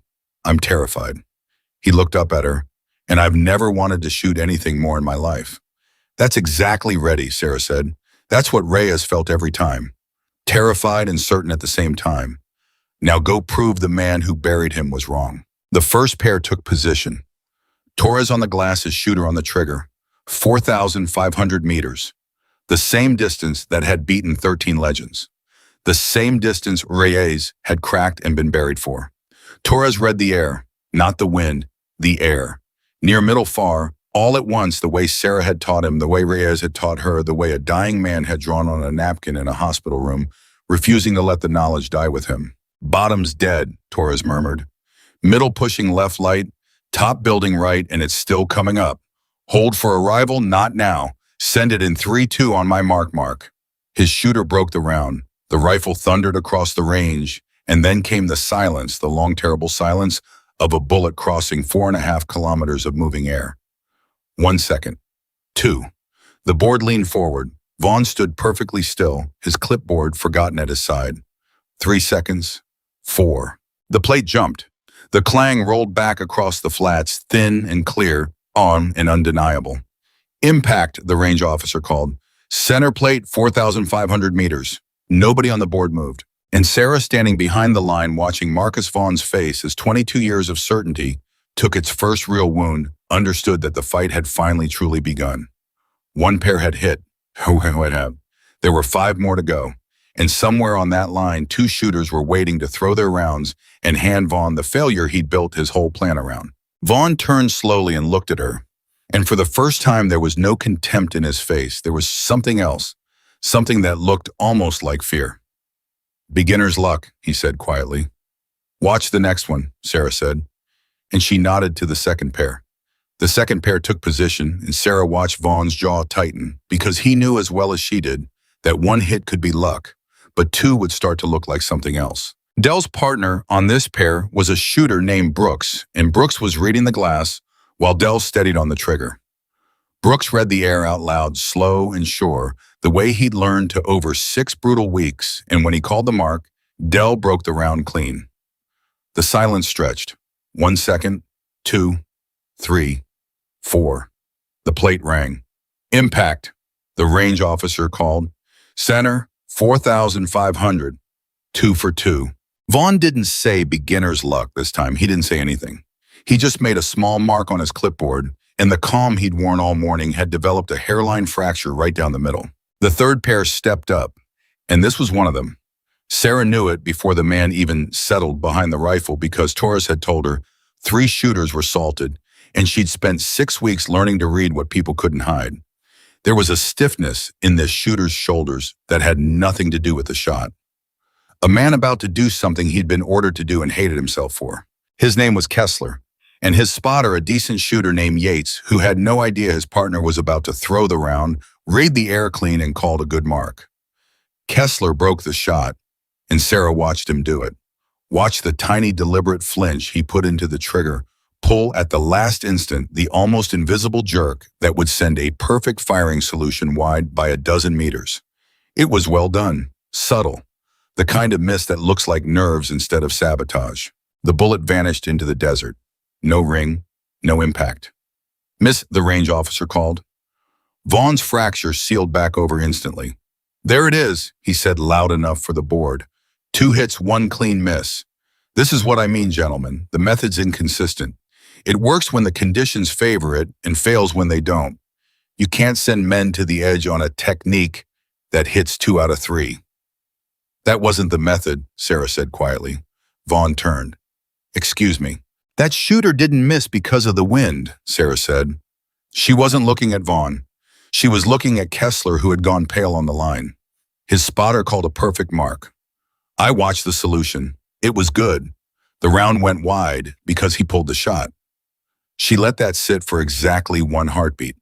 "But I'm not going to make an accusation I can't prove to this board, so I'll do something better. I'll let him shoot again. Same distance. And this time, Kessler, I want you to ask yourself 1 question before you break the round." She looked at him, and her voice was not angry. It was almost gentle, which was worse. 4 men died 22 years ago because somebody threw the truth away to protect himself. Are you going to be the next man who does that? Or are you going to be the man who finally shoots straight? The line went dead silent. Kessler stared at her, and Vaughn stared at Kessler. And in that stare between the captain and assaulted man, something passed that everyone on the line felt, even if they couldn't name it, the weight of an order and the weight of a conscience colliding in real time. "Chief Walker," Vaughn said, and there was an edge in his voice now. "You don't get to accuse a shooter of deliberate—" "I didn't accuse anybody," Sarah said. "I said his solution was good and his round went wide. Those are facts the board can verify from the data. I'm offering him a second shot. That's the most generous thing I could possibly do, unless you'd rather he didn't take it." Vaughn had no answer to that, because saying no would look like he wanted the man to miss. And Vaughn, whatever else he was too smart to look like that in front of a board. "Take the shot," Vaughn said tightly. Kessler settled back behind the rifle. His hands were shaking now, and not from nerves about the wind. Yates read the air again, called the mark. And Kessler sat there, finger on the trigger, for a long, tiny moment longer than any shooter that day. "Trust the process," Sarah said quietly, just loud enough for him to hear. Kessler broke the round, clean this time. No flinch, no pull. The silence stretched. 1 second, 2, 3, 4. The plate rang. "Impact," the range officer called, and there was something almost stunned in his voice. "Center plate, 4,500. Kessler lowered his head to the stock and didn't get up for a moment. And Sarah understood that she'd just watched a man choose. Vaughn's order in one hand, the truth in the other, and he'd let go of the order. One of the 3 saboteurs turned in front of the board, not by an accusation, but by a question about 4 dead men. Vaughn's fracture reopened wider now. 3 for 3, Sarah said, once he stopped fighting himself. She didn't look at Vaughn when she said it. She didn't have to. The 4th pair took position. This was Mitchell and Dell, the 15-year skeptic, in the calm eyes. Sarah watched Mitchell settle behind the rifle, watched the terror and the certainty warring in his shoulders, and she thought about the first day of the course when he'd stood up and called the whole method a good YouTube video. Dell read the air. Bottoms picked up since the last string quartering right light. Middles steady left. Tops building again faster than the first pair had it. Big hold, trust it, send on my mark. Mitchell's hands were steady now, terrified and certain at the same time, exactly like Reyes. Mark. He broke the round. The rifle thundered. The silence stretched, and it felt longer than any of them, because everyone on that line knew what Mitchell had been 6 weeks ago, and everyone understood what it would mean if the loudest skeptic in the course put a round on that plate. 1 second, 2, 3, 4. The plate jumped. The clang rolled back across the flats, and this time somebody on the line actually let out a breath that was half a laugh, half a sob. Impact, the range officer called. Center, 4,500. Mitchell rolled off the rifle and sat up in the dirt, and he was staring at his own hands like they belonged to someone else. I made it, he said, not to anyone, just to the air. Which weeks ago I couldn't see the wind at 3,000, and I just made 4,500. He looked up at Sarah, and there were tears standing in the eyes of a 15-year veteran who'd spent the first day of class trying to humiliate her. It's real. It's actually real. You weren't selling anything. It's real. It was always real, Sarah said softly. You just had to stop being sure long enough to see it. 4 for 4. And now Vaughn's calm was gone completely. He was standing rigid, clipboard, clutched at his side, watching his entire argument dismantle itself one impact at a time in front of a board he had assembled to watch it succeed. The fifth pair stepped up, and Sarah felt it again, the stiffness in the shooter's shoulders. The second saboteur. His name was Pratt, and Sarah made a decision in that moment that surprised even her. She walked over to Pratt before he settled behind the rifle. She crouched down next to him, and she spoke low just for him, and there was no threat in it at all. I know, she said simply. I know you were told to miss. Torres told me 3 of you were salted. Kessler already chose. Now it's your turn. She paused. I'm not going to expose you. I'm not going to tell the board. Whatever you do in the next 30 seconds is between you and the 4 men who died 22 years ago, and the man who's standing behind us right now, hoping you'll throw it. She stood up. You're a better shooter than the order you were given. I've watched you for 6 weeks. Prove it to yourself, not to me. Then she walked away and left him alone with it. Pratt settled behind the rifle. His spotter read the air, called the mark. And Pratt sat there, the same long, terrible pause Kessler had taken, the pause of a man standing at the exact center of his own life. Then he broke the round. The silence stretched. 1 second, 2, 3, 4. The plate rang. Impact, the range officer called. Center, 4,500. Pratt didn't move for a second. Then he looked over his shoulder, not at Sarah, but at Vaughn. And he held the captain's eyes for a long moment, and something in his face said everything. I chose, and I didn't choose you. 5 for 5. 2 saboteurs turned on the line, not with threats, not with accusations, with a question about the dead that neither of them could shoot past. Vaughn's voice, when it finally came, was low and dangerous. This proves nothing except that you drilled 12 men to hit 1 plate at 1 distance on 1 calm morning. That's not doctrine. That's a rehearsed act. Then let's make it unrehearsed, Sarah said. She turned to the board. Gentlemen, with your permission, I'd like to change the conditions. Move the target, change the distance. Have one of you pick it, not me. Let's find out if these men learned a trick or learned to think. The board looked at Vaughn. Vaughn couldn't say no. Saying no would mean he was afraid of a fair test in front of the very board he'd brought to certify his own certainty. Fine, Vaughn said through his teeth. He turned to the senior officer beside him. Pick a distance, pick a target, make it hard.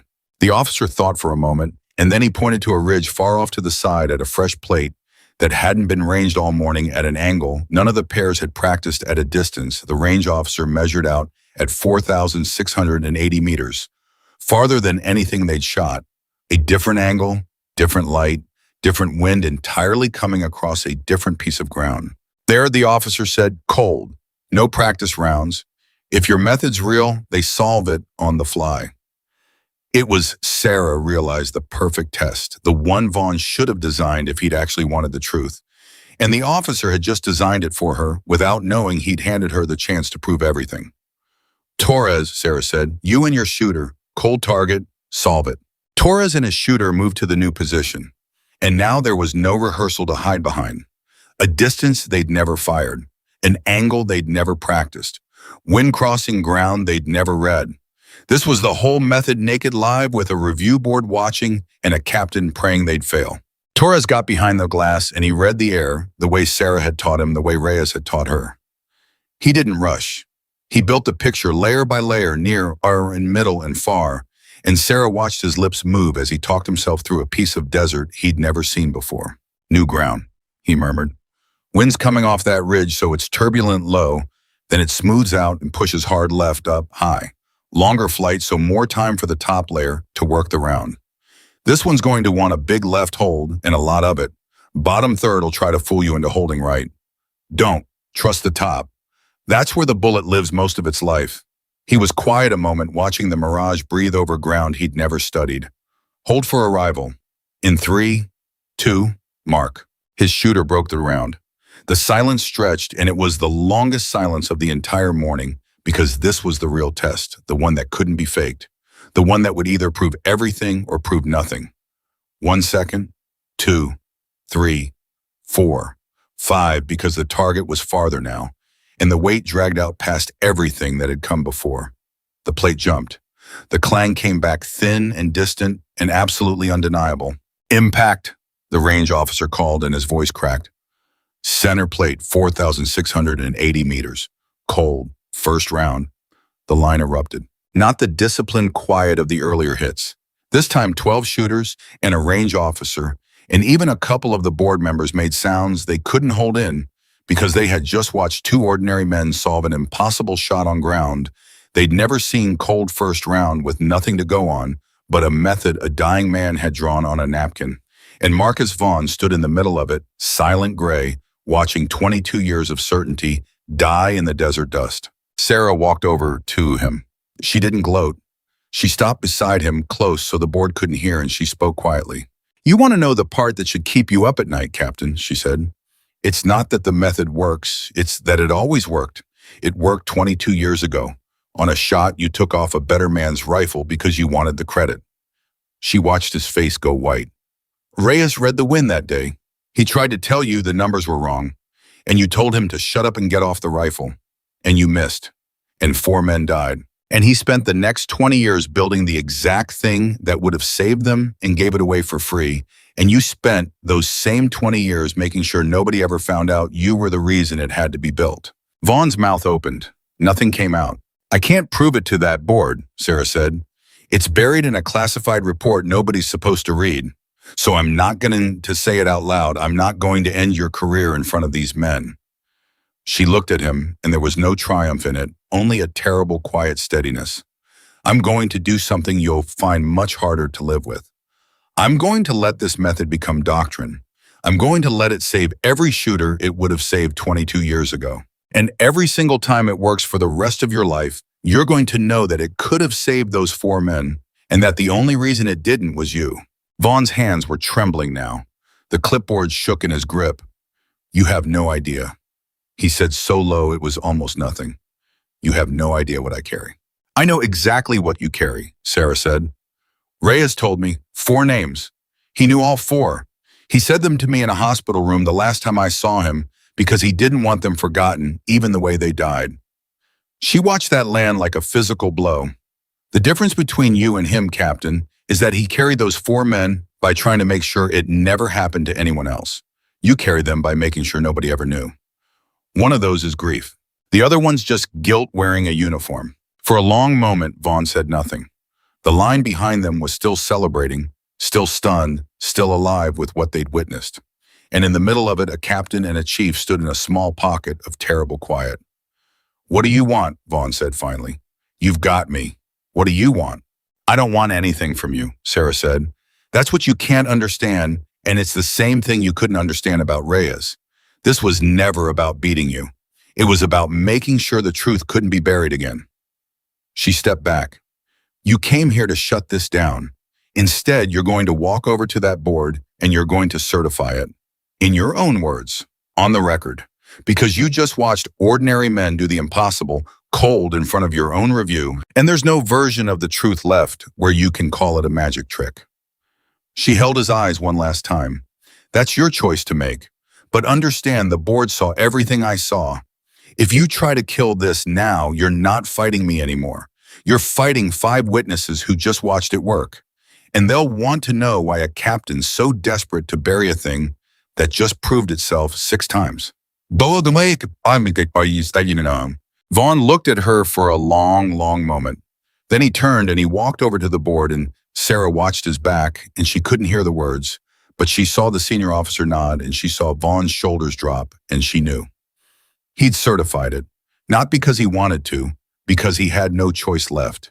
Because the truth, once it lived in 6 impacts and 5 witnesses, could not be put back in a drawer no matter how much rank you had. Hale appeared at her side. He's recommending the program for adoption, he said quietly, watching the board. Full doctrine, every long-range course in the community.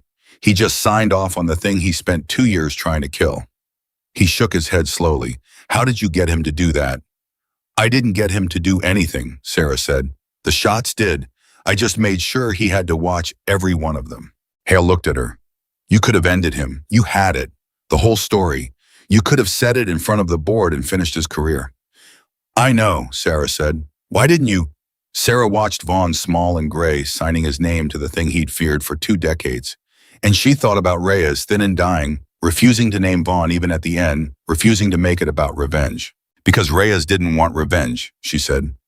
He wanted the method to live. That was all. He carried those 4 men for 20 years and never once tried to burn Vaughn down over it, because he understood that burning Vaughn down wouldn't bring them back and wouldn't save anybody new. She let out a slow breath.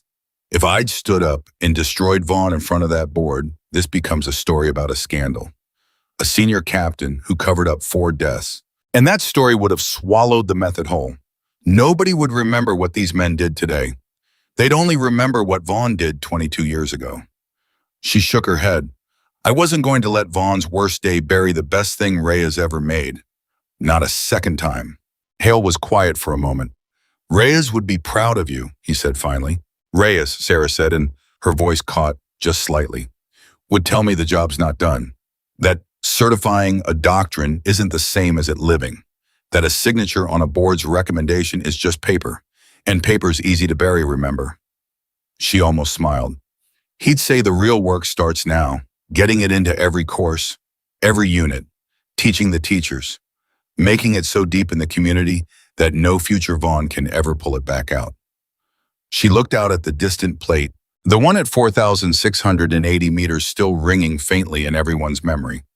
That's the part I owe him, not the shot, the spread, making sure it's everywhere so it never depends on one man alive to carry it again. The 12 shooters were coming off the line now, and they gathered around her, and there was something in their faces that hadn't been there 6 weeks ago or even that morning. They'd walked onto that range as skeptics and saboteurs and doubters, and they were walking off as something else. Carriers. Each one of them now held a piece of the thing Reyes had died trying to give away. Mitchell reached her first. I owe you an apology, he said. First day I called this a YouTube video. I called you a magic trick. He shook his head. I've been shooting 15 years, and I never once understood what I was actually looking at until you made me lie in the dirt and read wind for a week. You didn't teach me to shoot. I already knew how to shoot. You taught me to see. He put out his hand. Thank you, Chief. Sarah took it. Don't thank me, she said. Thank Reyes, and then go do the only thing that actually pays him back. Teach it to somebody else, every one of you. That's the debt. Not to me, to the next shooter who's going to be out at the edge someday with somebody's life on the trigger. You pass it down, each one a little better than the last. Torres was there too, and Kessler and Pratt, the 3 who'd been sent to make her fail. They didn't say much. They didn't have to.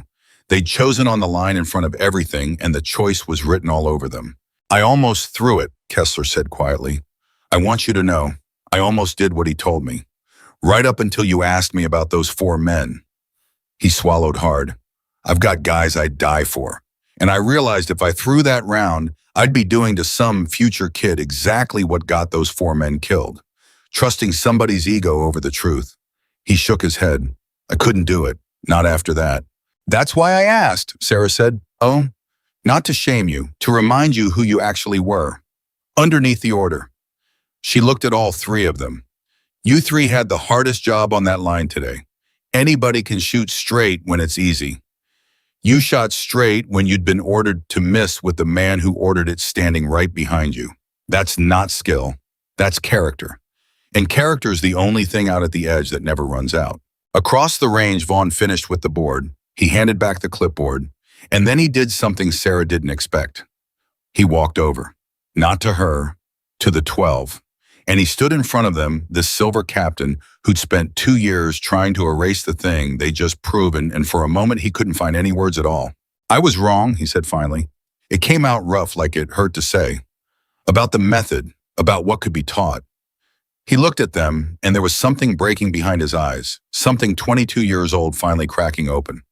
A long time ago, I trusted numbers over a man who could read the wind, and it cost more than any of you will ever know. I spent a lot of years telling myself he was wrong, so I wouldn't have to know I was. He stopped. His jaw worked. You proved today that he was right, all of you, and I'm the one who has to live with how long it took. He straightened. Learn it. Teach it. Make it so nobody ever dies the way my men died. That's an order, and it's the only one I've given in 20 years that I actually believe in. He turned to go, and then he stopped, and he looked back at Sarah just once. He trained you well, Vaughn said quietly. Reyes, you fight the way he did. You could have destroyed me today, and you chose the method instead. Something that was almost gratitude and almost grief crossed his face. That's the difference between us. I'd have chosen myself. He never did, and neither did you. And then he walked away a smaller man than the one who'd arrived carrying the same 4 names he'd always carried, but carrying them now in the open where they might finally do some good. Sarah watched him go, and Hale stood beside her, and the 12 shooters stood behind her, and the desert wind moved across the range, and for the first time all morning, nobody tried to measure it. It's done, Hale said. It's started, Sarah corrected. There's a difference. Reyes taught me that too. She looked out one last time at the distant plate, the impossible distance that wasn't impossible anymore, and she thought about a napkin covered in wind layers and a man who gave everything away for free and 4 names carried in the open at last. The shot had never been the point. The knowledge behind it, finally free was. 8 months later, Sarah Walker stood on the same range where 13 legends had once failed and watched a new class of 20 shooters lie in the dirt and read the wind. But this time, she wasn't the one teaching them. Cross was. Master Sergeant Daniel Cross, a man who'd thrown her rifle in the dirt and told her to go home, walked the line now with a spotting scope and a voice like gravel correcting a young shooter's read on the middle layer. He'd fought his way on to the second course after Vaughn's block finally lifted, and he'd learned the method the same brutal way everyone did lying in the sun, narrating heat waves like a child describing clouds, and he'd graduated at the top. And then he'd asked Sarah for something she hadn't expected. He'd asked to teach. You said the debt gets paid by passing it down, he'd told her. So let me pay it. Let me be the one who stands in the dirt next to the next generation of skeptics and shows them what I couldn't see for 20 years. Now she watched him do it, and she thought about how far a man could travel from the person he'd been on his worst morning. He's good, Hale said, coming up beside her. He was a full commander now promoted on the strength of the doctrine he'd fought to protect. Better teacher than he ever was a shooter, and he was a hell of a shooter. He's good because he remembers being wrong, Sarah said. The best teachers always do. The ones who were naturals, who never struggled, they can't teach it because they never had to figure out how they knew what they knew. Cross had to unlearn 20 years to learn 12 weeks. That's why the students trust him. He's been exactly where they are. Down on the line, a young shooter broke around at 4,000 meters and missed, and Sarah watched Cross kneel beside her, not to scold, but to ask what she'd seen and to show her what she'd missed. The gentleness of it would have been unimaginable 8 months ago. The method had spread faster than anyone predicted. Every long-range course in the special operations community had adopted it.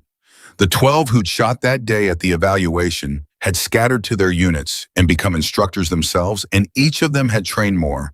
And each of those had trained more until the thing Reyes had drawn on a napkin in a hospital room was being taught on ranges across the country to men and women who'd never heard his name.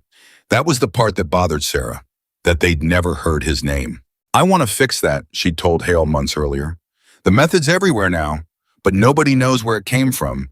They think it's just doctrine. It fell out of the sky, and the man who died giving it away is a ghost nobody remembers.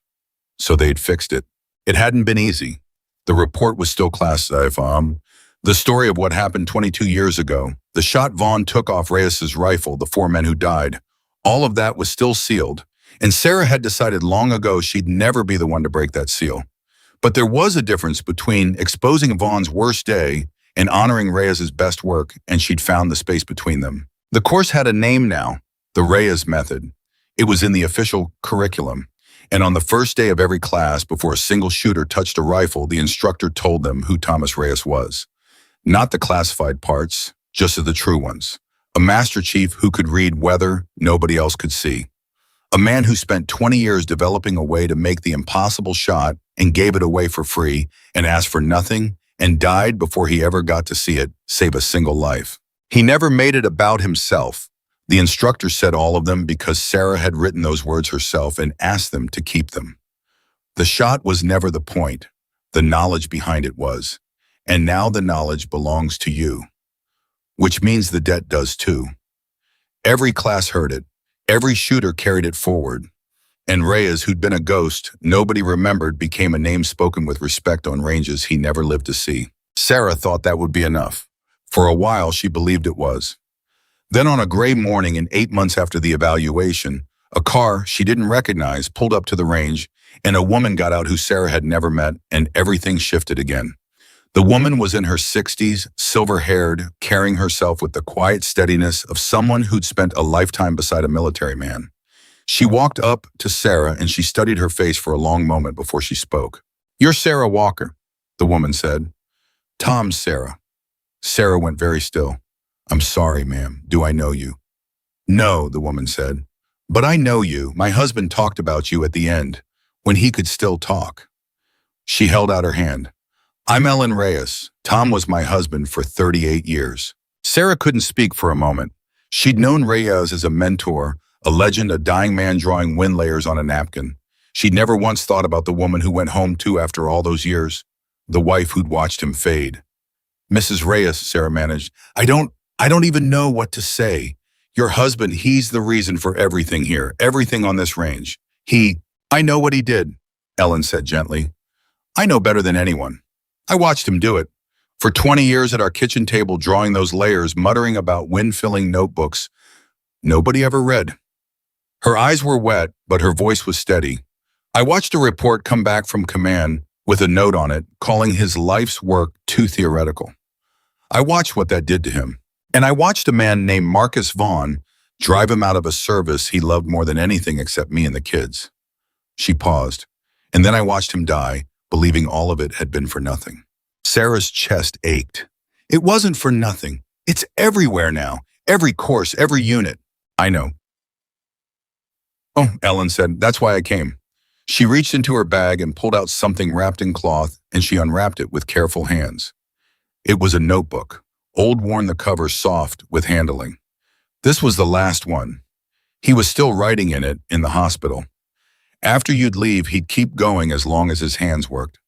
She held it out. I couldn't read most of it. It's all wind and numbers and layers, but I found a page near the end, and I think it was meant for you. And I've spent 8 months trying to decide whether to bring it, and then I heard what you named the course, and I knew. Sarah took the notebook with hands that weren't quite steady. Ellen turned it to a page near the back, and Sarah looked down at Reyes's handwriting, shaky at the end, but still his, and read the words a dying man had left behind. If Sarah reads this, it means my hands gave out before I could finish teaching her. That's all right. She already has everything that matters. She was never my best student because she shot the best. She was my best student because she understood faster than anyone I ever taught that the shot was never the point. Sarah, if they ever try to bury this again, and they will, don't fight them the way I did. I fought with paper and I lost.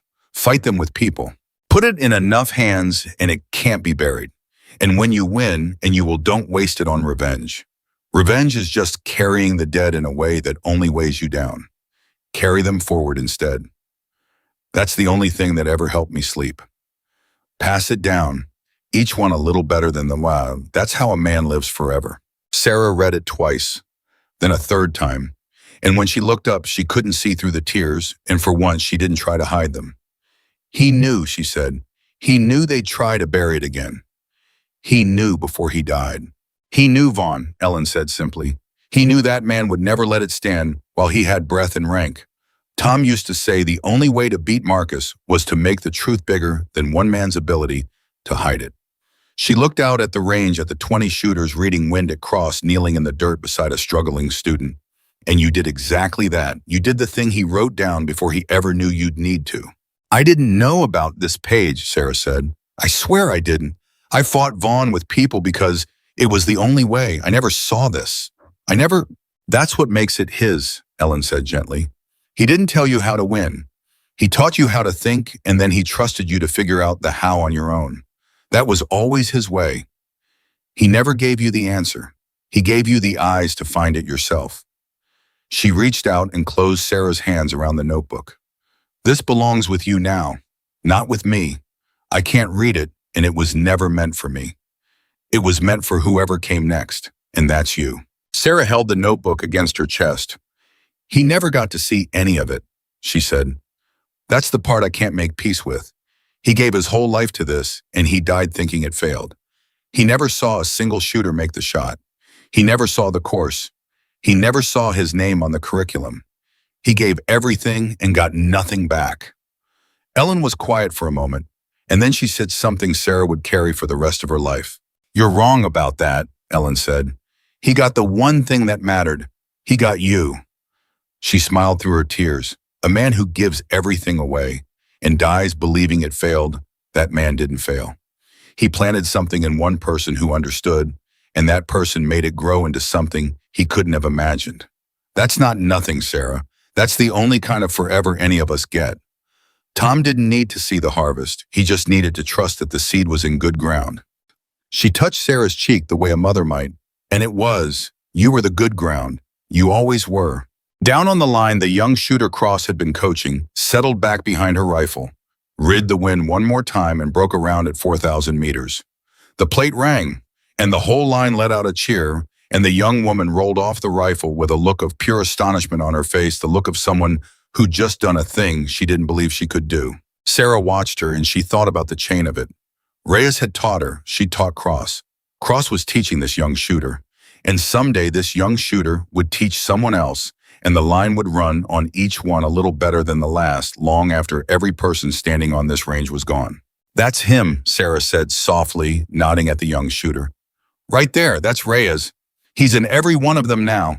Every shooter who reads the wind and makes the impossible shot, that's him living. He's not a ghost. He's in the hands of everybody who does this now and everybody that they'll ever teach. She looked at Ellen. He didn't die thinking it failed and then stayed dead, Mrs. Reyes. He's more alive on this range right now than most living men will ever be. Ellen nodded slowly, and the tears ran freely down her face, and she let them. He'd have liked you saying that, she said. He'd have said it back to you actually, word for word. The knowledge is the person. As long as the knowledge lives, the person does. She wiped her eyes. He said that at the end, when he'd stopped being able to draw the layers. He said, Ellen, I'm not afraid because I already put it somewhere. It can't die. And I asked him where, and he said in a young SEAL who's going to be better than I ever was. She looked at Sarah. He meant you. He knew. Even then, he knew what you'd do before you knew it yourself. Sarah couldn't speak. Across the range, Vaughn's car pulled up. She hadn't expected him. She'd barely seen him in 8 months since the evaluation. He'd retired quietly a few months after, no scandal, no exposure, just a senior captain putting in his papers at the natural end of a long career. Sarah had kept her word. She'd never spoken the classified truth to anyone but the 12, and they'd kept it too, because she'd asked them to, because Reyes had asked her to carry the dead forward instead of using them as weapons. Vaughn got out of the car slowly. He was older now, out of uniform, an ordinary gray-haired man. He walked up to where Sarah and Ellen stood, and when he saw Ellen, he stopped cold, and something crossed his face that Sarah had never seen on it before. Pure, naked fear. Not of exposure, of her. Ellen, he said. His voice broke on it. Marcus, Ellen said. They stood there, the wife of the man he'd wronged and the man who'd wronged him, and the silence stretched so long that Sarah almost stepped between them. I owe you, Vaughn started. Don't, Ellen said, but not cruelly. Don't tell me what you owe me. I've had 22 years of you owing me and never paying. I don't want the words. She looked at him steadily. I want to know one thing and then I'll never ask you for anything again. Did you know when you pulled Tom off that rifle when you took the shot yourself? Did you know he was the better shooter? Did you know you were making a mistake? Vaughn was silent for a long, terrible moment. Yes, he said finally. It came out barely above a whisper. I knew. He told me the wind was wrong. He told me the numbers were lying, and I knew he could see things I couldn't. I'd always known it. His hands were shaking. But I wanted it, Ellen. I wanted the shot. I wanted the credit. I was young and I was arrogant, and I told myself I was just as good as him, and I knew it wasn't true even as I said it. His voice cracked completely. 4 men died because I couldn't stand for one day of my life to not be the best man on the range. And I've carried that every single day for 22 years, and I buried Tom's work so I wouldn't have to look at the proof of it, and I know that makes it worse. I know. Ellen listened to all of it, and when he was done, she was quiet for a moment. Thank you, she said, for finally telling the truth. Tom never got that from you. Not once. She stepped closer to him, and Vaughn actually flinched as if he expected to be struck. But Ellen just looked at him, and there was something in her face harder and cleaner than hatred.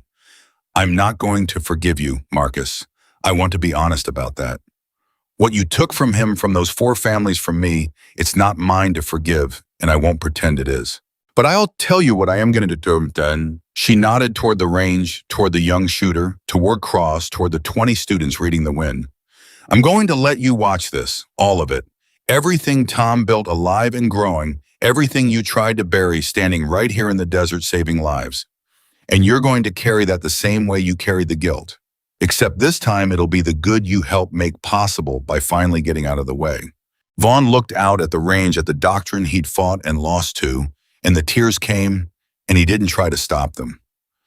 He was better than me, he said, in every way that ever mattered, as a shooter, as a man. He looked at Sarah, and so is she, and so are all of them out there. And the world's better because I finally lost. He wiped his face. That's the only good thing I ever did. Losing to the truth. 22 years too late. It's not too late for the ones out there, Sarah said quietly. That's the whole point, Captain. You can't undo the 4 you lost. Nobody can. But every shooter on this range who makes it home because of this method that's 4 men's worth of debt, getting paid down 1 life at a time. You want to carry something better than guilt, carry that. Every impact you hear on this range is somebody who's going to make it home. Let that be the thing you carry. Vaughn looked at her for a long moment, and then he nodded, and something in him seemed to settle, not into peace. He'd never have peace, but into something bearable.